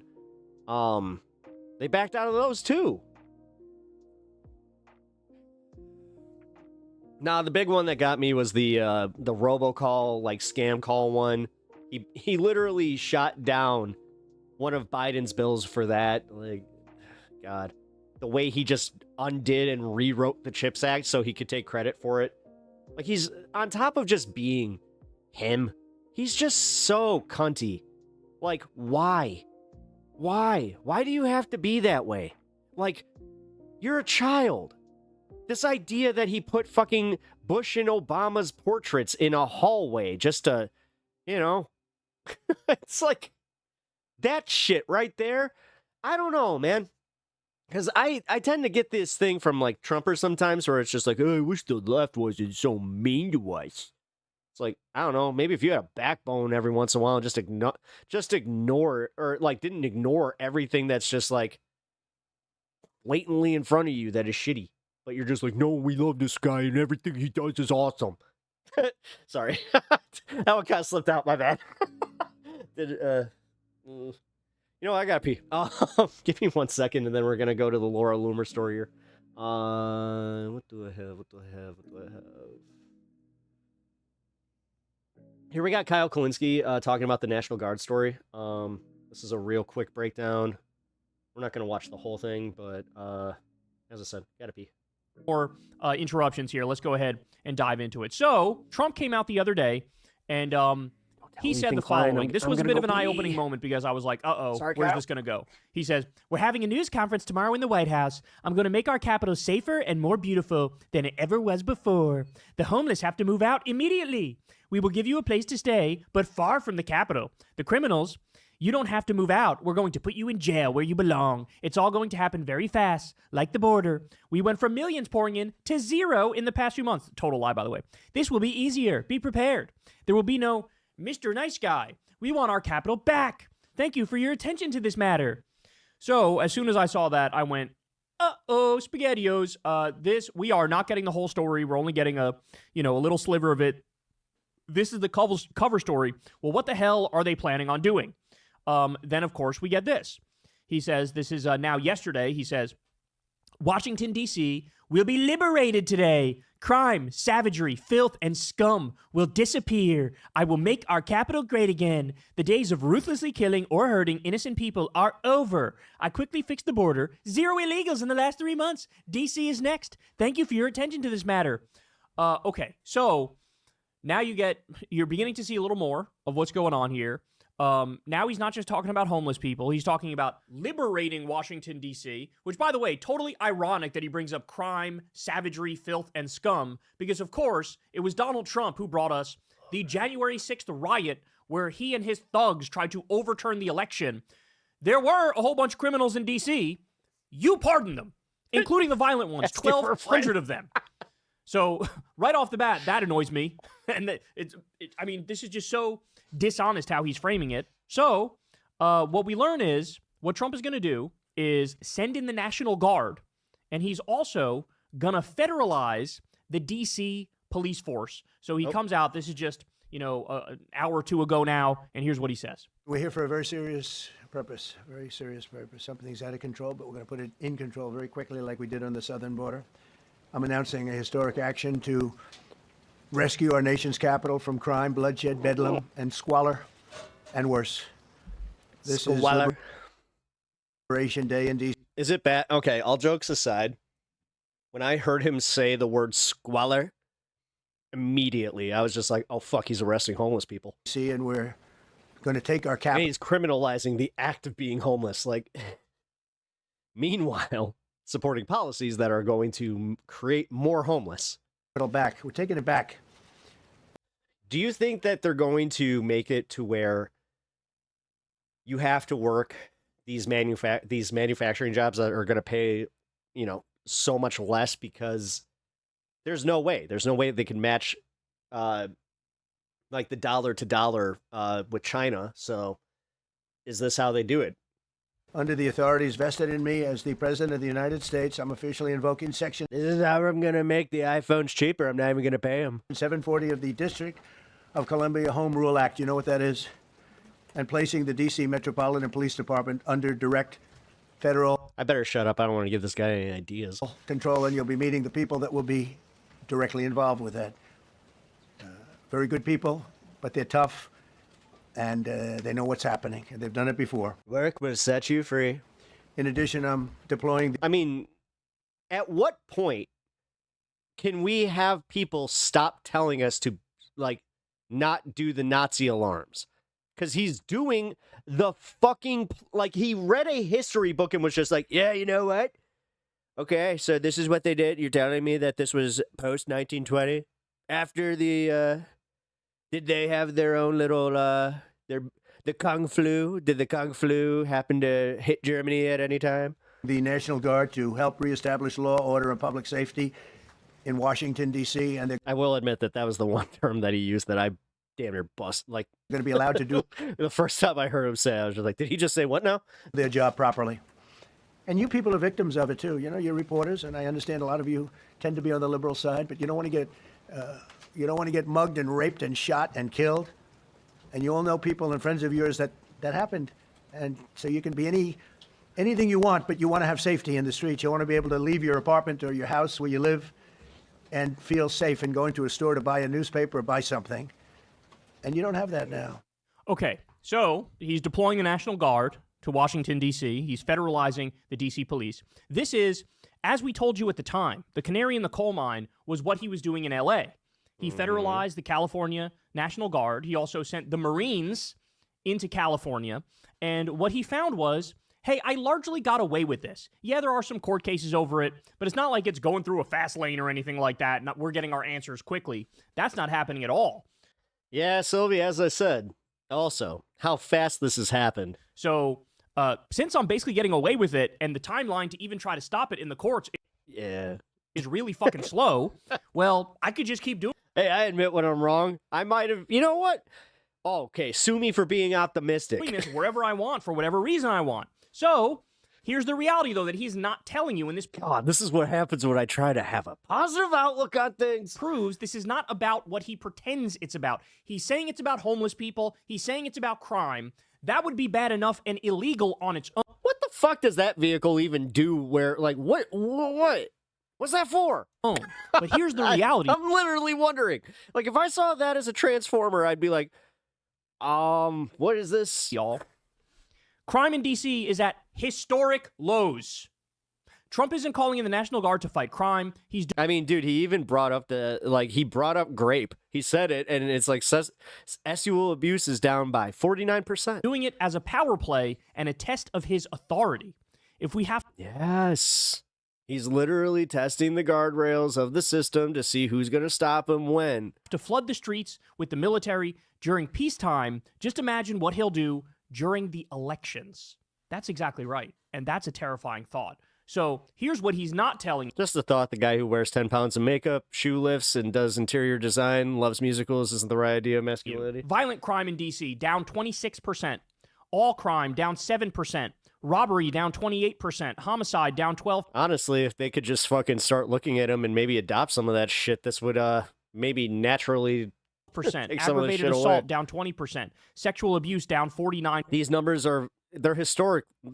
Listen, as someone who lives in a metropolis, these are historic numbers. And I happen to know that Chicago, we are on the same trend. These are the facts. These are the real numbers. So again, what are we witnessing here? We're witnessing what a fascist dictator does. We're witnessing power for the sake of power. We're witnessing control for the sake of control. We're witnessing Trump getting away with it in L.A. and not getting nearly enough pushback. And so now he's going, I'll just do it anywhere and everywhere I want. And as Josh points out here, yeah, this really lays the precedent for what's likely to happen during the election. He's going to scream fraud. He's going to scream that, the left is rigging it and this is unfair. And then he's going to send in some federal troops to crack some skulls and to make sure they rig that election. And this is on top of what we're seeing them rig it out in the open, right? I mean, the whole gerrymandering fight has been out in the open, and they're making it so a Democratic win is unconscionable. Saying we want to take 5 more seats tried to here, do that 8 with more the seats last there. one. We want to increase the number of Republican seats because we know we can't win straight up. But we're going to go even a little deeper. We're going to go even a little... Oh, I should point this out also. Trump's own DOJ was bragging in a press release that's still on their website earlier this year that crime in D.C. was at 30-year lows. Further, the murder rate is half that of St. Louis, Missouri. If they're going to try... Oh, my God, dude. ...to justify the military in D.C., based on that, they will try to justify anything, anything. That's the terrifying part of this. Got away with it in California, got away with it in L.A., now moving it to D.C. By the way, we warned you. We covered this on the show, what was it, about a week ago or so? The plan from the Pentagon is, hey, let's do this basically in every major city. Well, now here we are, and they're doing it to the second major city. D.C. is where I'm sitting right now, y'all. That's where I'm sitting right now. I'm about to witness this firsthand. And the only thing that pops to mind, which is somewhat similar, is, around the time of COVID or the Black Lives Matter protest and, the changing of the guard from Trump to Biden. That was the only time where, you'd be in D.C. and you'd look around. It looked like a post-apocalyptic landscape where you don't see anybody else anywhere. But you see a whole bunch of military vehicles and you see, people with guns. And you go, oh, shit, this doesn't feel right. This feels very bizarre. Feels bizarre. Well, now we're going to get that, potentially on steroids. But is it weird that, like, when he said that, I'm like, I've seen that before, though. I got one more for you. So here... Like, seeing the militarization of the police force is crazy, but when you see it up close, when you start seeing these things, like, they have their own command centers. They have multiple of those, what do you call them? The they're not ATVs, but they're the big tank-looking things, but they're, just quads. Brian Baez did a video on this. 4x4s. And I agree with his conclusion that he comes to here. He's going to lay out one of the things that's going to happen as a direct result of this move from Trump. Breaking news, Donald Trump is about to deploy 1,000 National Guard to D.C., and this all comes after he demanded that homeless people immediately move out of Washington, D.C. On Truth Social, he said, I'm going to make our capital safer and more beautiful than it ever was before. The homeless have to move out immediately. That's a hell of a way to use you on screen to actually, like, just point to the... We will give you places to stay, but far from the capital. Damn, he used himself as a cursor. That's kind of... The criminals don't have to move out. We're going to put you in jail where you belong. He literally proposed moving homeless people to high-quality tents on inexpensive land outside of cities while providing access to bathrooms and medical professionals. In other words, high-quality tents on inexpensive land that's outside of cities and has access to medical professionals and bathrooms. So for everybody just listening to this podcast style, he was showing how what he means is he's going to send these people to Alligator Alcatraz. And what he means is I'm going to send these people to the other concentration camps that they're now building across the country. Of course, they've sent people to the Gulag concentration camp, Sikot in El Salvador. They've sent them to Guantanamo Bay. They want to send 30,000 people to Guantanamo Bay. They're sending people to Alligator Auschwitz, where, by the way, we learned officially that there's torture going on there. And now he's going to send these people to other makeshift concentration camps. That's what's happening. So understand something. The idea that this is like, oh, we're going to help these homeless people. Absolute nonsense. If anything, this is akin to, this was the beginning of the Nazi crackdown. They went after homeless people. And it's the same mindset. Shove them in camps, fuck them, forget about them, whatever happens, happens. This is straight out of the Nazi playbook. Homeless people were among the groups targeted by the Nazi regime and sent to concentration camps. The Nazis implemented policies against those they considered asocial or work shy, which included homeless individuals. Work shy was the, yeah, I remember that was one of the terms I actually learned in high school. Others who didn't fit their vision of productive society. Under Nazi ideology, homelessness was often viewed as a character flaw or moral failing rather than a social problem. And yes, they in turn were sent to concentration camps labeled as undesirable. And here's the worst part. He says, I'm going to make our capital safer and more beautiful than it ever was before. But in order for him to do that, the homeless have to move out immediately. Basically saying that homeless people make the city less safe and ugly, which means they're lowering the value and the quality of the state. Their playbook has always been the same. It is the dehumanization and vilification of a group of people to be able to justify why you're segregating them and expelling them from fucking society. That's exactly right. Yep. And, this is why I keep telling people, I don't want you to say, oh, we're on the brink of authoritarianism. We're on the brink of fascism. This is something that we've heard from a lot of people. It's a very common saying when talking about Trump and this regime. But it's time to graduate from that talking. Hold on. This is why I reacted that way to the CNN reports. It's because they keep talking about this like, oh, this could happen. He could be doing this. He could be doing this. It's time to graduate from that. No, it's here. It's already here. And I don't know how much more evidence anybody would need in order to conclude that it's here. When you have ICE Gestapo thugs covering their faces, rounding up innocent people, sending them to concentration camps, no due process, no habeas corpus, no hearing, no anything. A lot of these people end up being American citizens. A lot of them end up being legal immigrants. When you have that going on right in front of our eyes, and that continues, and you have courts say, hey, stop it, and then they don't stop it. When you have the invasion of LA, when you have the National Guard occupying it, the Marines occupying it, and now he's doing it in Washington, D.C., when you have them out in the open trying to rig the next election and trying to steal more Republican seats, I don't know what else you would need. I mean, when you look at the foreign policy front, too, Trump just signed something the other day, a directive that says we're going to go to war against the drug cartels in Latin America. That's greenlighting war with Mexico. That's what that is. So threatening Greenland, now... No, he said that he will help with the war on drugs against the cartels, and then asked nicely if Claudia Sheinbaum wanted some help there. She politely declined, and he was just like, well, maybe we'll send the drones anyway. Greenlighting war with Mexico, bombing Yemen, bombing Somalia, and of course, illegally and offensively bombing Iran on behalf of Israel. We got all this stuff going on. On what planet are we on the brink of something? No, it's here. It is here. And it's horrible to see, man. It's horrible to see. So they're using the cover story of, oh, we're going to go after homeless people. But it's not like they are going to go after homeless people. They're going to round them up. No, they actually criminalize the act of making somebody homeless. That's what you're arguing here. They're going to send them to these concentration camps. But that's only part of the story. It goes a lot. If we legalize recreational drugs, the cartels would just die off. Not necessarily, because human trafficking is still something. Further than that, it goes a lot deeper than that. In the same way that we've seen these ICE raids all across the country where innocent people are getting round up, it's the same thing here. It's the same thing here. And it's power for the sake of power. It's control for the sake of control. It's I can do this because I can do whatever the fuck I want, and there's nothing you can do to stop me. And shame on fucking anybody and everybody who goes along with this. Yep, I feel the same way. All right. I promise this. Let's get to it before we get to the 4:20 mark for Mid-Pacific. Either way. Also, at 8 o'clock, do not forget, I have to hop off and go join the Letter Hack. I'm going to be a guest on his show tonight, so I will be linking that. I think we're going to be over on this space, so it'll be a lot of fun.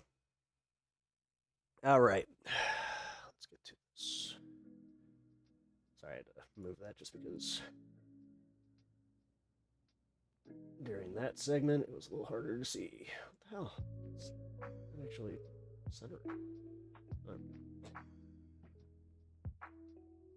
All right, so if you guys didn't know about the first Marjorie Taylor Greene and Laura Loomer story, well, this was the original MAGA girly fight that was happening when Laura Loomer was just kind of making herself a known presence on the campaign trail.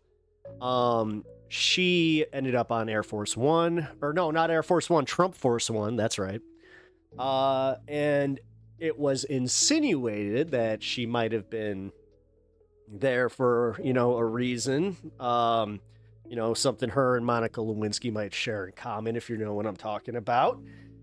Well, Marjorie Taylor Greene has gone out of her way to bring that up again, because since there were a few other MAGA girls that were hogging the spotlight, apparently, with all of their drama, MTG was just like, you know what? No, we never squash this. We must finish this. So she's on her knees, but not praying. Laura Loomer takes feud with Marjorie Taylor Greene to the next level. Oh, never mind. Had that backwards. Laura Loomer's the one that's saying that MTG was on her knees. Okay, so I'm glad I gave that little bit of context, because just that little reminder tells me, like, oh, she's been holding on to that one. Interesting.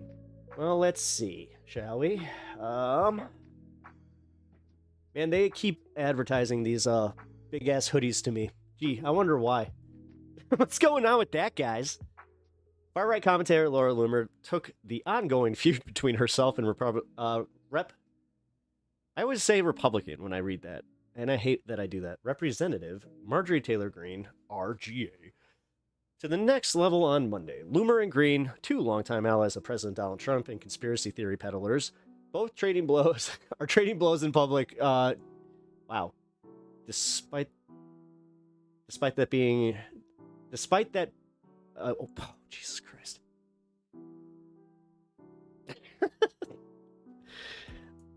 All right, I'm not having a stroke. I'm good, guys. All right.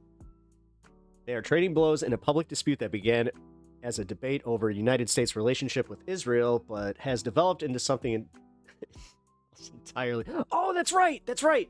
Didn't she go to, No, I think she... No, she went to the 9/11 memorial. I almost said that she went to the, to Israel.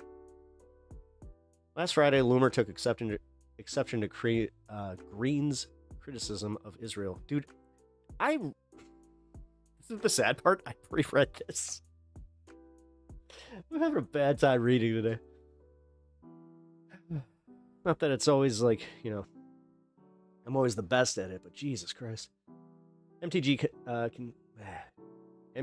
constantly asks me to introduce her to her Jewish donors. Hilarious. I'm going to go through her FEC and show all the receipts. There's no genocide in Gaza. MTG is just angry she was iced out by the White House, so she wants to create drama for the Trump admin. Oh. Wow. Oh, man. Just when I thought Laura Loomer couldn't come out and surprise me, she pulls that. They really don't want much to do with her. She's very triggered by it, and now she's lashing out. It's really that simple. So she's saying that she's not getting Jewish donor money, right? She was more than happy to beg Jews. Oh my God. Fuck, Laura. Monday morning, Greene posted a screenshot showing that Loomer had blocked her on social media, musing, of course, what a coward. Dude, I think that happened already. I think that there was a call out there where, like, she had called her out for unfollowing her, and she's like, oh yeah? Well, look, I'm not...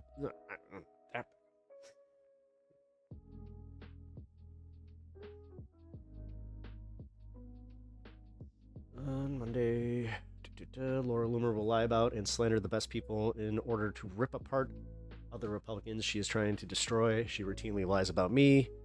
She constantly lied about Matt Gaetz. She lies about us, those of us who are hardcore and unapologetically America first. Which is weird. You'd think that they would be able to agree about this stuff, but it really does come across as like, you know, Trump liked her more and MTG felt like she was getting more attention, and that's when she lashed out. I mean, at least that's when it seemed to start for me. And I mean, that's what brought my attention to this. As a matter of fact, 95% of her slanderous attacks are against Republicans. Why does she do that? Because she is not MAGA. She is MEGA. Many people are asking who or what government or what intelligence agency has bankrolled the twice-failed congressional candidate, Laura Loomer, all these years. Because she has never had a real job. She is not legally allowed to own a gun, and she spends 100% of her time trying to funnel lies and manipulate propaganda against the President of the United States. People need to wake up about her reporting, researching facts, then spinning them into lies to serve her agenda. Doesn't make her good or trustworthy. It makes her a liar and disingenuous. You would know all about that. You're telling on yourself, Marjorie. Oh. That's what makes this so enjoyable, is the fact that it's just like, oh, you're telling on yourself. Keep going. What do we got? Oh, hey. 420. Let's do it.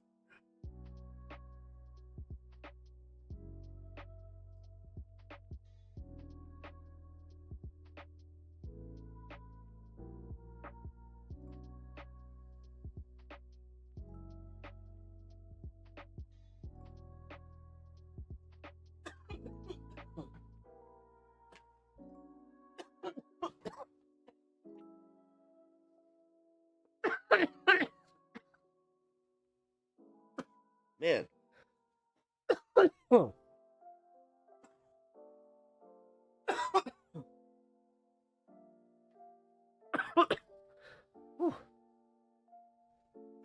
Wow. That was a good one. All right.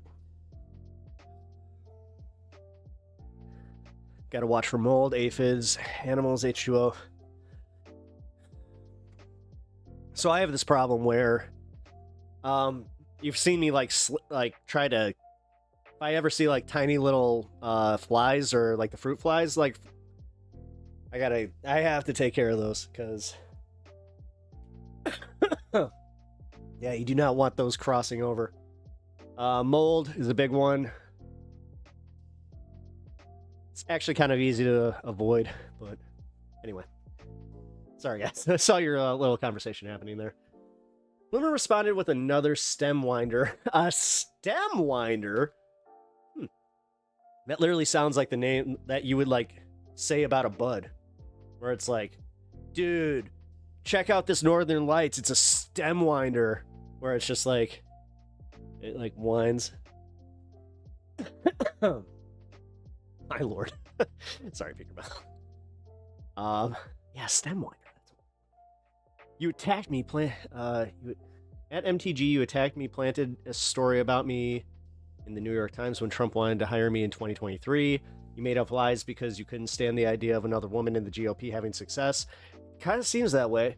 Speaking of lies, you ruined your entire family by cheating on your husband with a sex guru and for the last 4 months, you have been doing nothing but spewing lies. Wait. That sex guru, here's a funny little aside. He was legitimately a Zangief from Street Fighter cosplayer. One of my favorite little just tidbits about that. She liked her some Zangief. You know, Marjorie, they say you're a bad guy.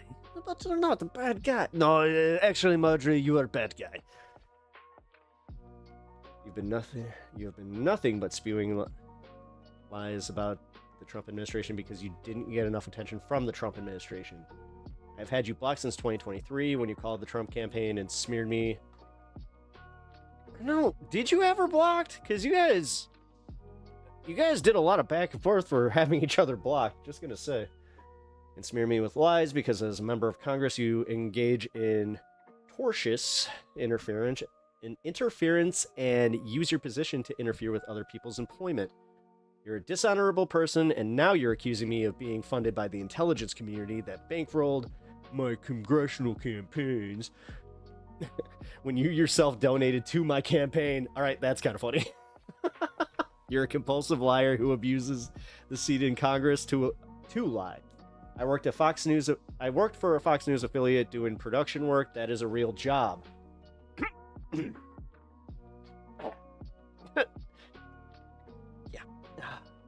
I worked for James O'Keefe as an investigative journalist and his communications director for several years. That is a real job. I created my own news company in 2018, which I have had and operated since 2018. That is a real job. Well, this one got you. It seems like why Mudahar is so ashamed of the whole only being called a YouTuber, because I guess being called a YouTuber or a social like a influencer or a streamer or any of it is, you know, so degrading. I created my own news company in 2018, which I have had and operated since 2018. That's a real job, blah, blah, blah. I didn't inherit a lucrative construction company from my daddy. Makes sense. An ex-husband like you inherited one from your dad, an ex-husband who is rolling over in his grave about what a lying, low-life degenerate his daughter has become.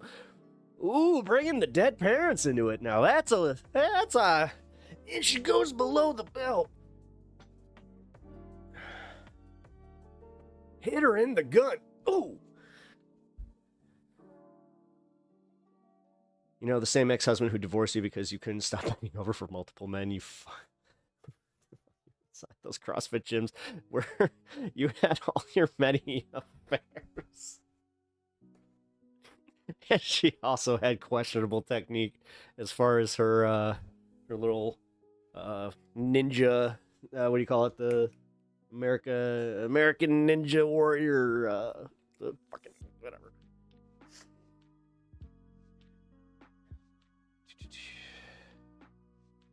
I don't insider trade in Congress, and I haven't made a ton of money trading stocks in Congress, but you are making lots of money trading stocks in Congress on vaccines and defense stocks, despite pretending to be anti-vaccine and anti-war.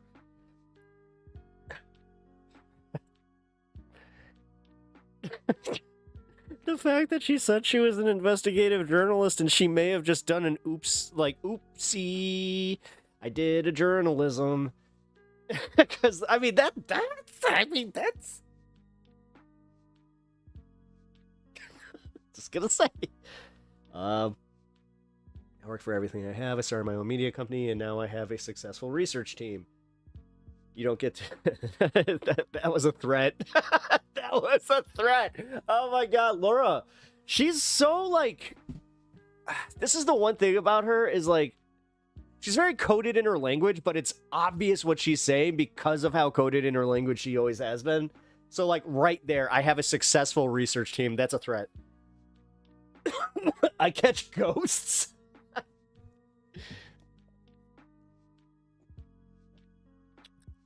You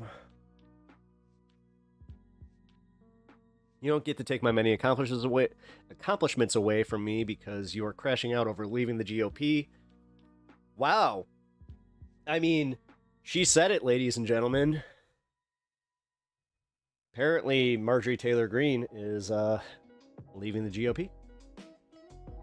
You've always been a compulsive liar, and people finally have woken up to how disingenuous you are. I'm allowed to criticize and report on anyone I want to report on, and that includes secretaries who counter-signal. President on social media.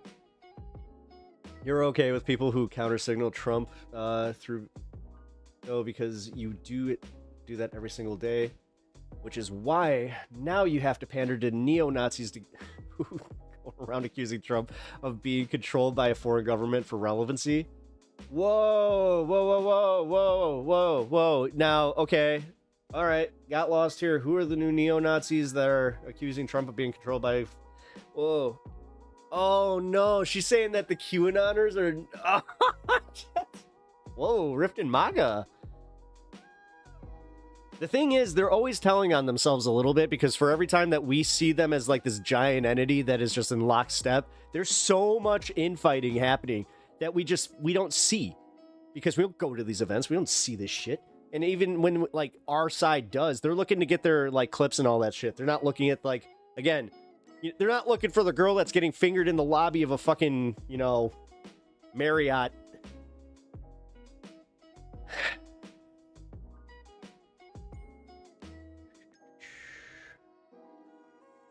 Just admit the White House is sick of your white trash. Dude. All right. Occasionally, she just comes out and it's just like, wow, that's gonna bother her. I am filing an ethics complaint against you for falsely accusing me of being funded by an intelligence community.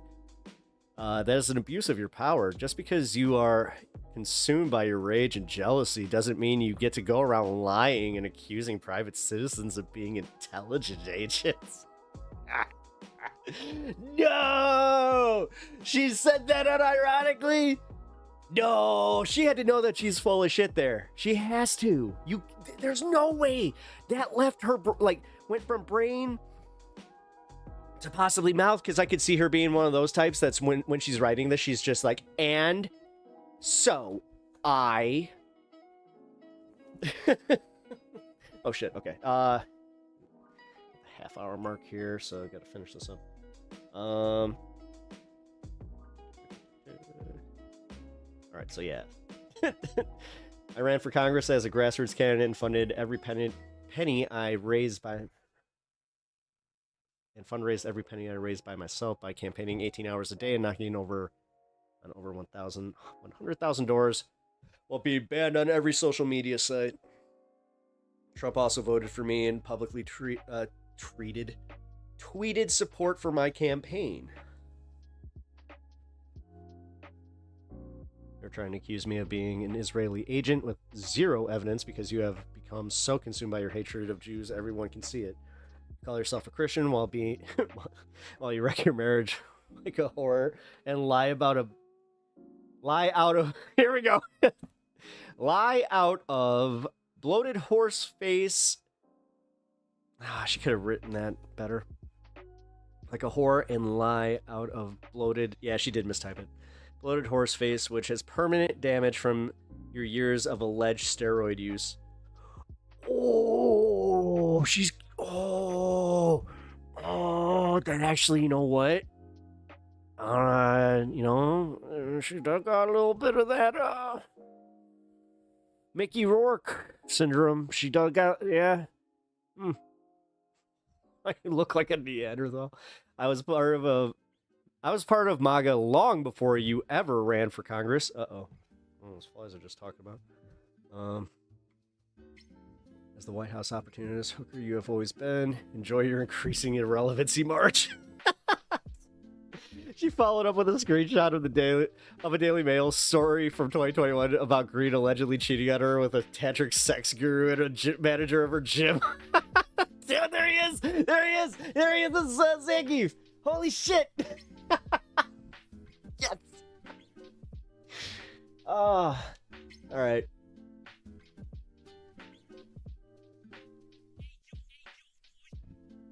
Laura's treading on a minefield while talking about somebody else's face. I know! I mean, she's not her, what, third phase?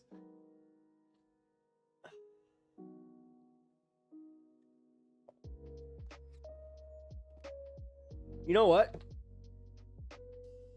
That's a good point. Let's see.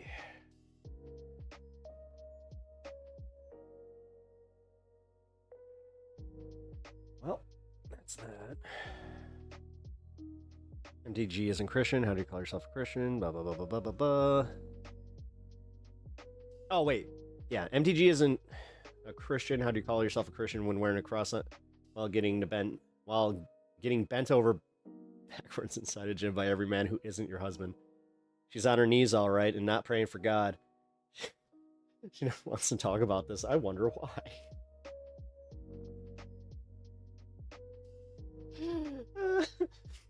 Who's that? Who's MTG? I immediately think of Magic the Gathering. Me too. I know. Yeah, I wish we could just take that one back, because I don't like how she got to take that from the nerd community and just now everybody is just like MTG. Because no matter what, even if you like do the thing, like it's still there. Ruined it. Stupid desk, I swear to God. One day.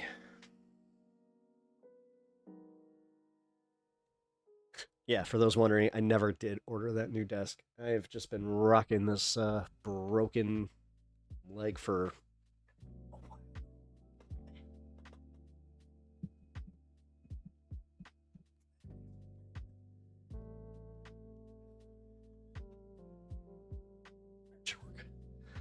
It'd be funny if they did a swamp set, like of politicians. That would actually be kind of funny, a swamp deck. It could be fun. So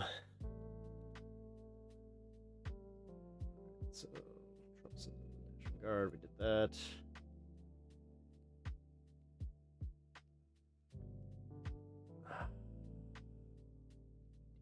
Yeah, let's do the PVD crash out because I got something for tomorrow.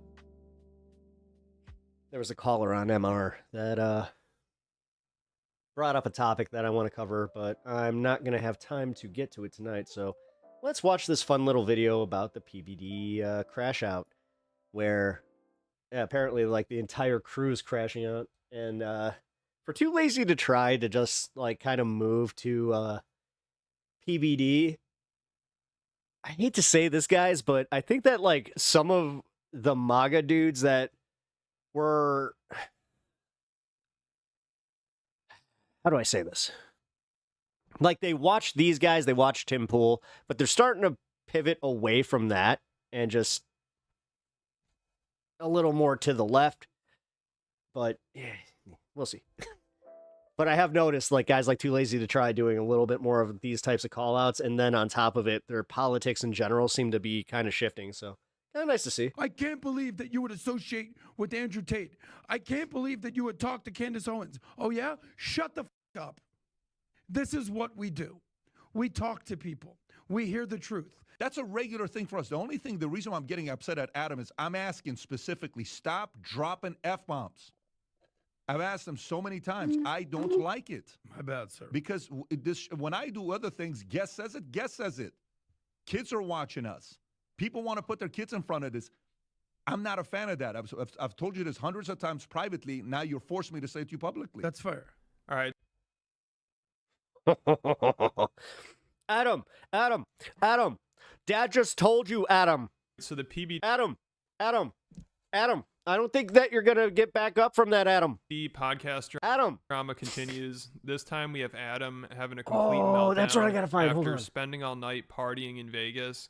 The whole crew seemed fed up with him during this episode because apparently he showed up still drunk from the night before and he smelled like shit. And then he started bossing all the employees around at the podcast studio they're using. He had them running around getting them all kinds of stuff, which PBD seemed pretty annoyed about. Like, he mentioned it right when the podcast started, and then halfway through he's talking about how nice and respectful the staff is. And he says Adam put them to work. And then you can hear Vinny say, yep, like he also thinks Adam's being a diva. And then right after that, I think PBD quickly says, I'm so upset at Adam. I mean, it seemed like he's trying his best to hold back from lecturing Adam or saying something bad about him on the air, but he accidentally let it slip. And then eventually he does go off on him for swearing. A lot is going on. You need to know, Vinny just got here. We're in Vegas. He went to, was it Dre's? Where were you at Dre's? Yes. Dragging Adam out of the club. Adam still hasn't slept. He's hammered. He smells like tequila. Disgusting. And vodka and a few other smells. We don't want to get disgusting. But I got coffee. I got coffee. I'm okay. But he got his coffee. He got everybody here working for him, getting him coffee, tea, napkins, back Diva. rub. Total diva. The needs biggest coffee. diva that you got. Go to the back. All the people have been so nice to us, okay? Adam's put the entire crew to work. I'm so upset at Adam. They're so respectful to us. They're so nice to us. There's about 11 employees I met. And of course, Adam's a total diva. I mean, this guy is just the worst. So also during this, they spend a lot of time talking about negative comments and handling criticism because they've been getting a lot of it recently because of their coverage of the Epstein files and the conflict in the Middle East. Also, they're talking about the backlash that Nelt got from their Netanyahu podcast. So PBD tries to give them some advice on how to handle criticism, but I think he has like a stroke or something while he's talking about it. If you all of a sudden get arrested by the comment section, welcome to miserable life. Because the mob then realizes, ooh, we got a hold of them. We scared them. We control you. Nope, you can't do that. We're going to send our audience and go in the comment section to bash PBD podcasts and comments because what Pat said about Muslims and also go in the comment section. You won't move us. Go and Nelk boys and scare the crap out of them. Don't let them move you. Your voice is important. You've done good work. And you're going to get better. It's just going to get better. So then when Adam gives his thoughts on negative comments and the Nell controversy, he begins by saying he doesn't really care about what other people think or have to say about him. But then he just starts having a meltdown over what other people are saying about him. It's hilarious. I mean, Vinny probably loves it. You know, finally Adam's the one flipping out and Vinny can laugh. Vinny's just sitting there drunk, not in trouble. Dude, oh my God, they really do have like such like brother syndrome where he's little brother, Adam's big brother. Because again, you can't be big brother with just Adam, listen to me, Adam. F at him. So when Adam's having this meltdown, he says the F word a couple times. And apparently PBD has already privately told him multiple times he needs to stop saying that because kids watch the show. I don't know what kids. Which, can we just wrestle with this little bit right there? It is watching PBD, but I guess Patrick. I binged Opie and Anthony, never heard of it. Jimmy Norton's best work. Seriously thinks parents are having their kids watch his show. You know, I guess PBD is the new PBS.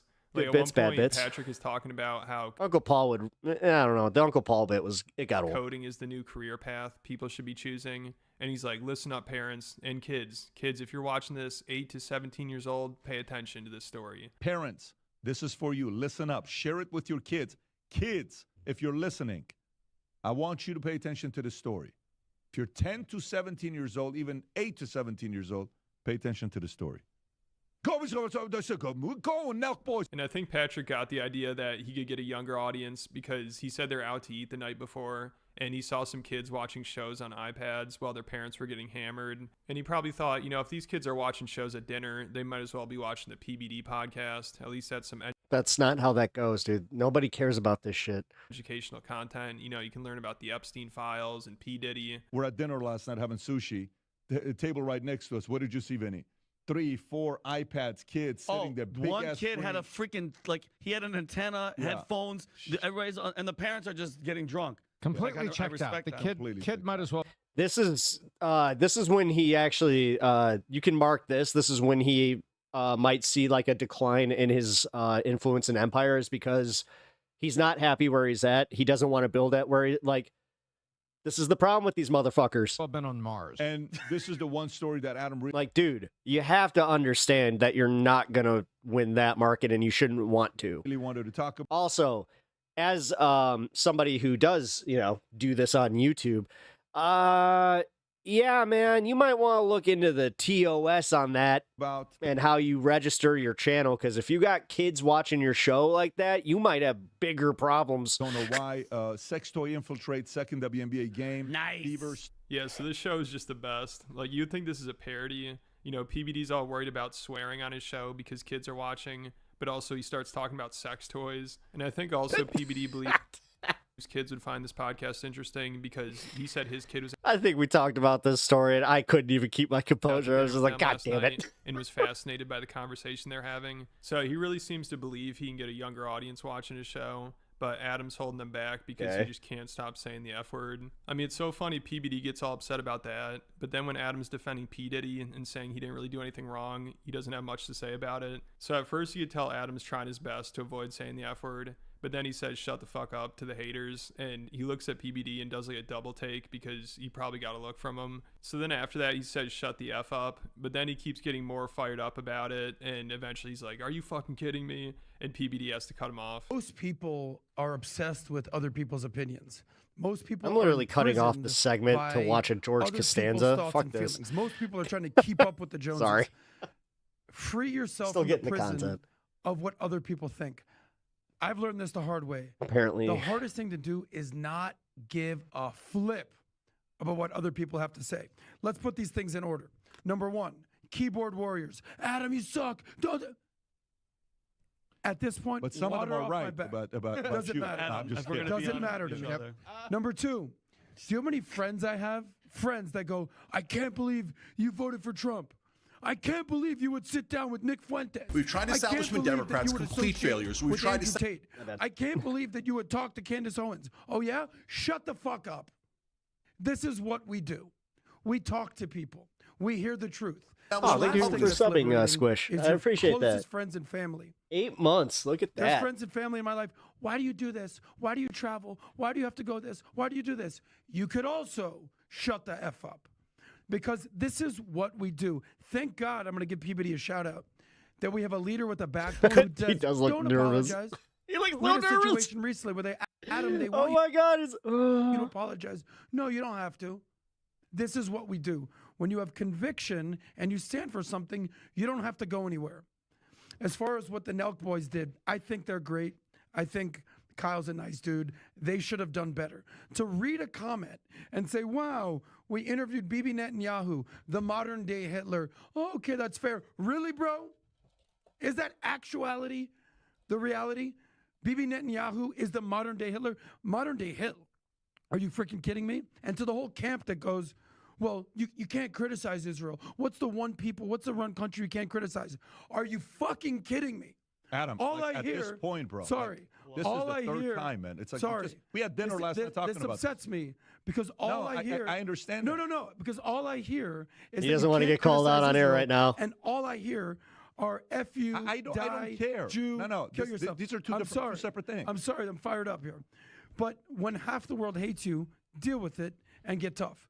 Because the whole notion that Israel can't be criticized, the whole notion that Bibi Netanyahu can't be criticized, that's all they do. And then Vinny starts going off about Israel, and PBD starts getting more uncomfortable because, you know, he's a rich businessman in South Florida. I'm sure he knows a lot of Jews. So he has to cut Vinny off and be like, dude, Netanyahu is not like Hitler. What are we talking about here? But Vinny wasn't even saying that. So this podcast was a mess. And PBD starts talking about the dinner they had last night. And he goes off on Adam about how he just told him he needs to stop dropping the F-bombs because kids are watching. Jews and they're going to want to kill Jews. Let's just shoot them. That's the problem. It's not that if you can't criticize without being labeled and sticking up for the children and the innocent people, bro, that's the disconnect. It's not all Jews. Vinny, just so you know, you're right, and he's right. Yes. But it's not Hitler. Oh, no, I'm not agreeing to that. What are we talking about? No, I'm not agreeing to that. What are we?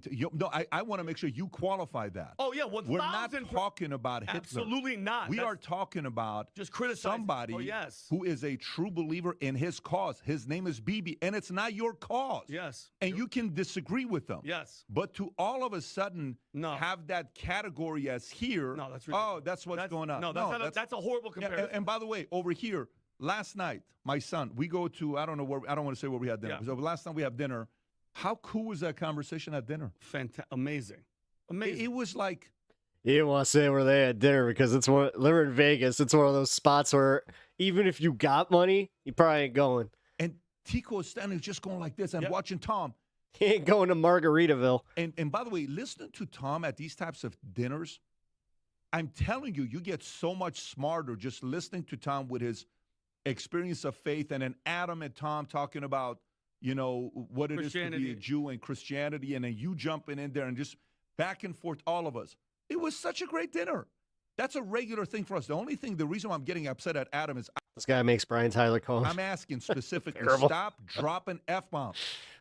For you, that's saying so something. many times. I don't like it. My bad, sir. Because when I do other things, guest says it. Kids are watching us. People want to put their kids in front of this. I'm not a fan of that. I've told you this hundreds of times privately. Now you're forcing me to say it to you publicly. That's fair. That's fair. Don't do that to me after I just had a conversation with you You're absolutely yesterday. right. All right. And I'll say one thing. Yeah. I apologize. I know I you tried to say flip a few times. But guess what? And I apologize. You gotta control, because the targeting's not gonna change. True that. Yeah, I'm at a place right now where my position is very simple. Yesterday, you know what's one of the conversations we had about Christians, Jews, and Muslims? How long does it take to become a Muslim? So tensions are high at the PBD podcast. Things are getting interesting. It seems like they're all on the verge of losing it on each other. But let me. It does. And you know what?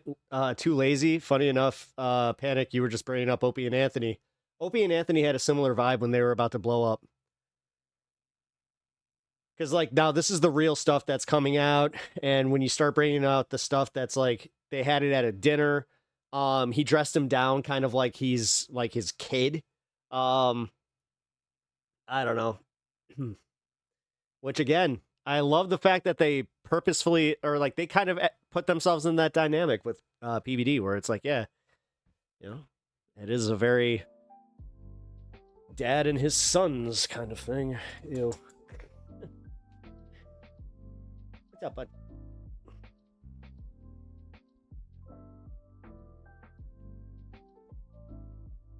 There we go. Sorry, I've been dicking with the chat and everything. Alrighty,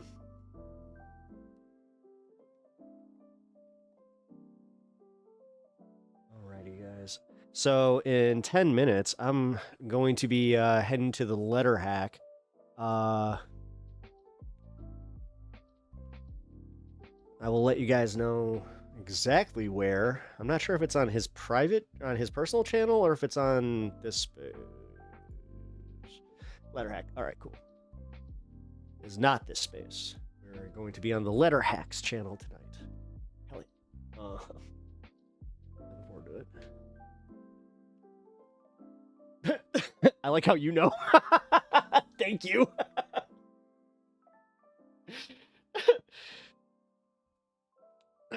You beat him to it by this much. I was technically reading his, but you had already chatted there, so. All right, no, but I'm gonna take a quick break to hit the bathroom. What I'm gonna end up doing though is I'm just going to. Oh wait. Yeah, but I'm used to Twitch rays.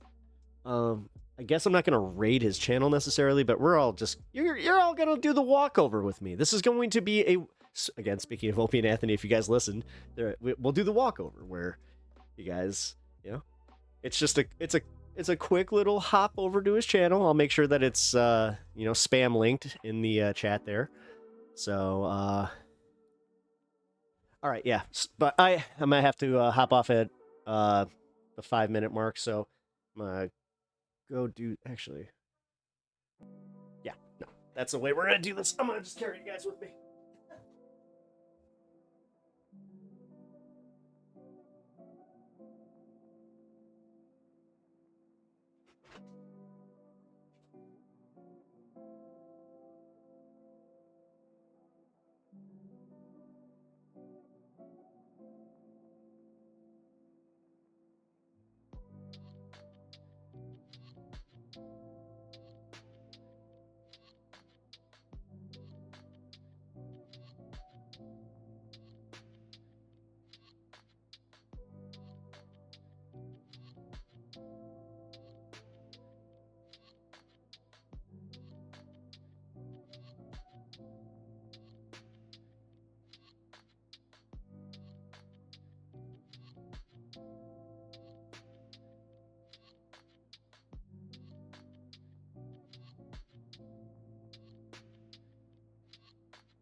I'll see y'all in a minute. I keep saying all right. Because it's all right, but I guess.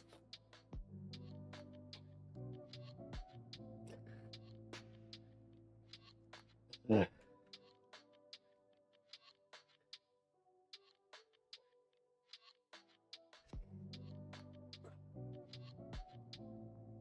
Let me link the Letterhex channel.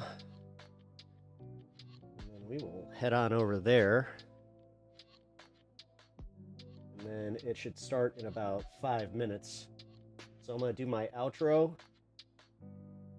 And then we're going to go there. You guys can head out.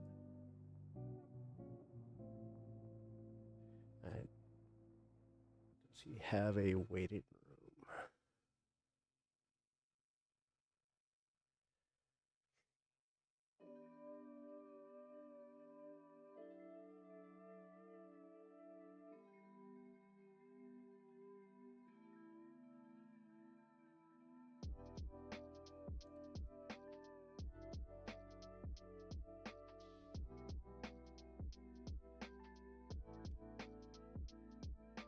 This is me doing it twice, by the way. Head on over to the letter hack, and I will see you guys there, okay? And for anybody that is not going to be hanging with us, I will catch you guys tomorrow at 4 o'clock. Alrighty? So we click over. So yeah, go over there. If he's not live now, he will be at 8 o'clock. I told him that you guys were trying to, well, I was trying to get you guys over there, so I'm not sure if he has a waiting room. Again, just gonna lurk. Yeah, no, it's cool. All right, guys, but I will catch you all over on the Letter Hack show, or I will catch you guys tomorrow. See ya.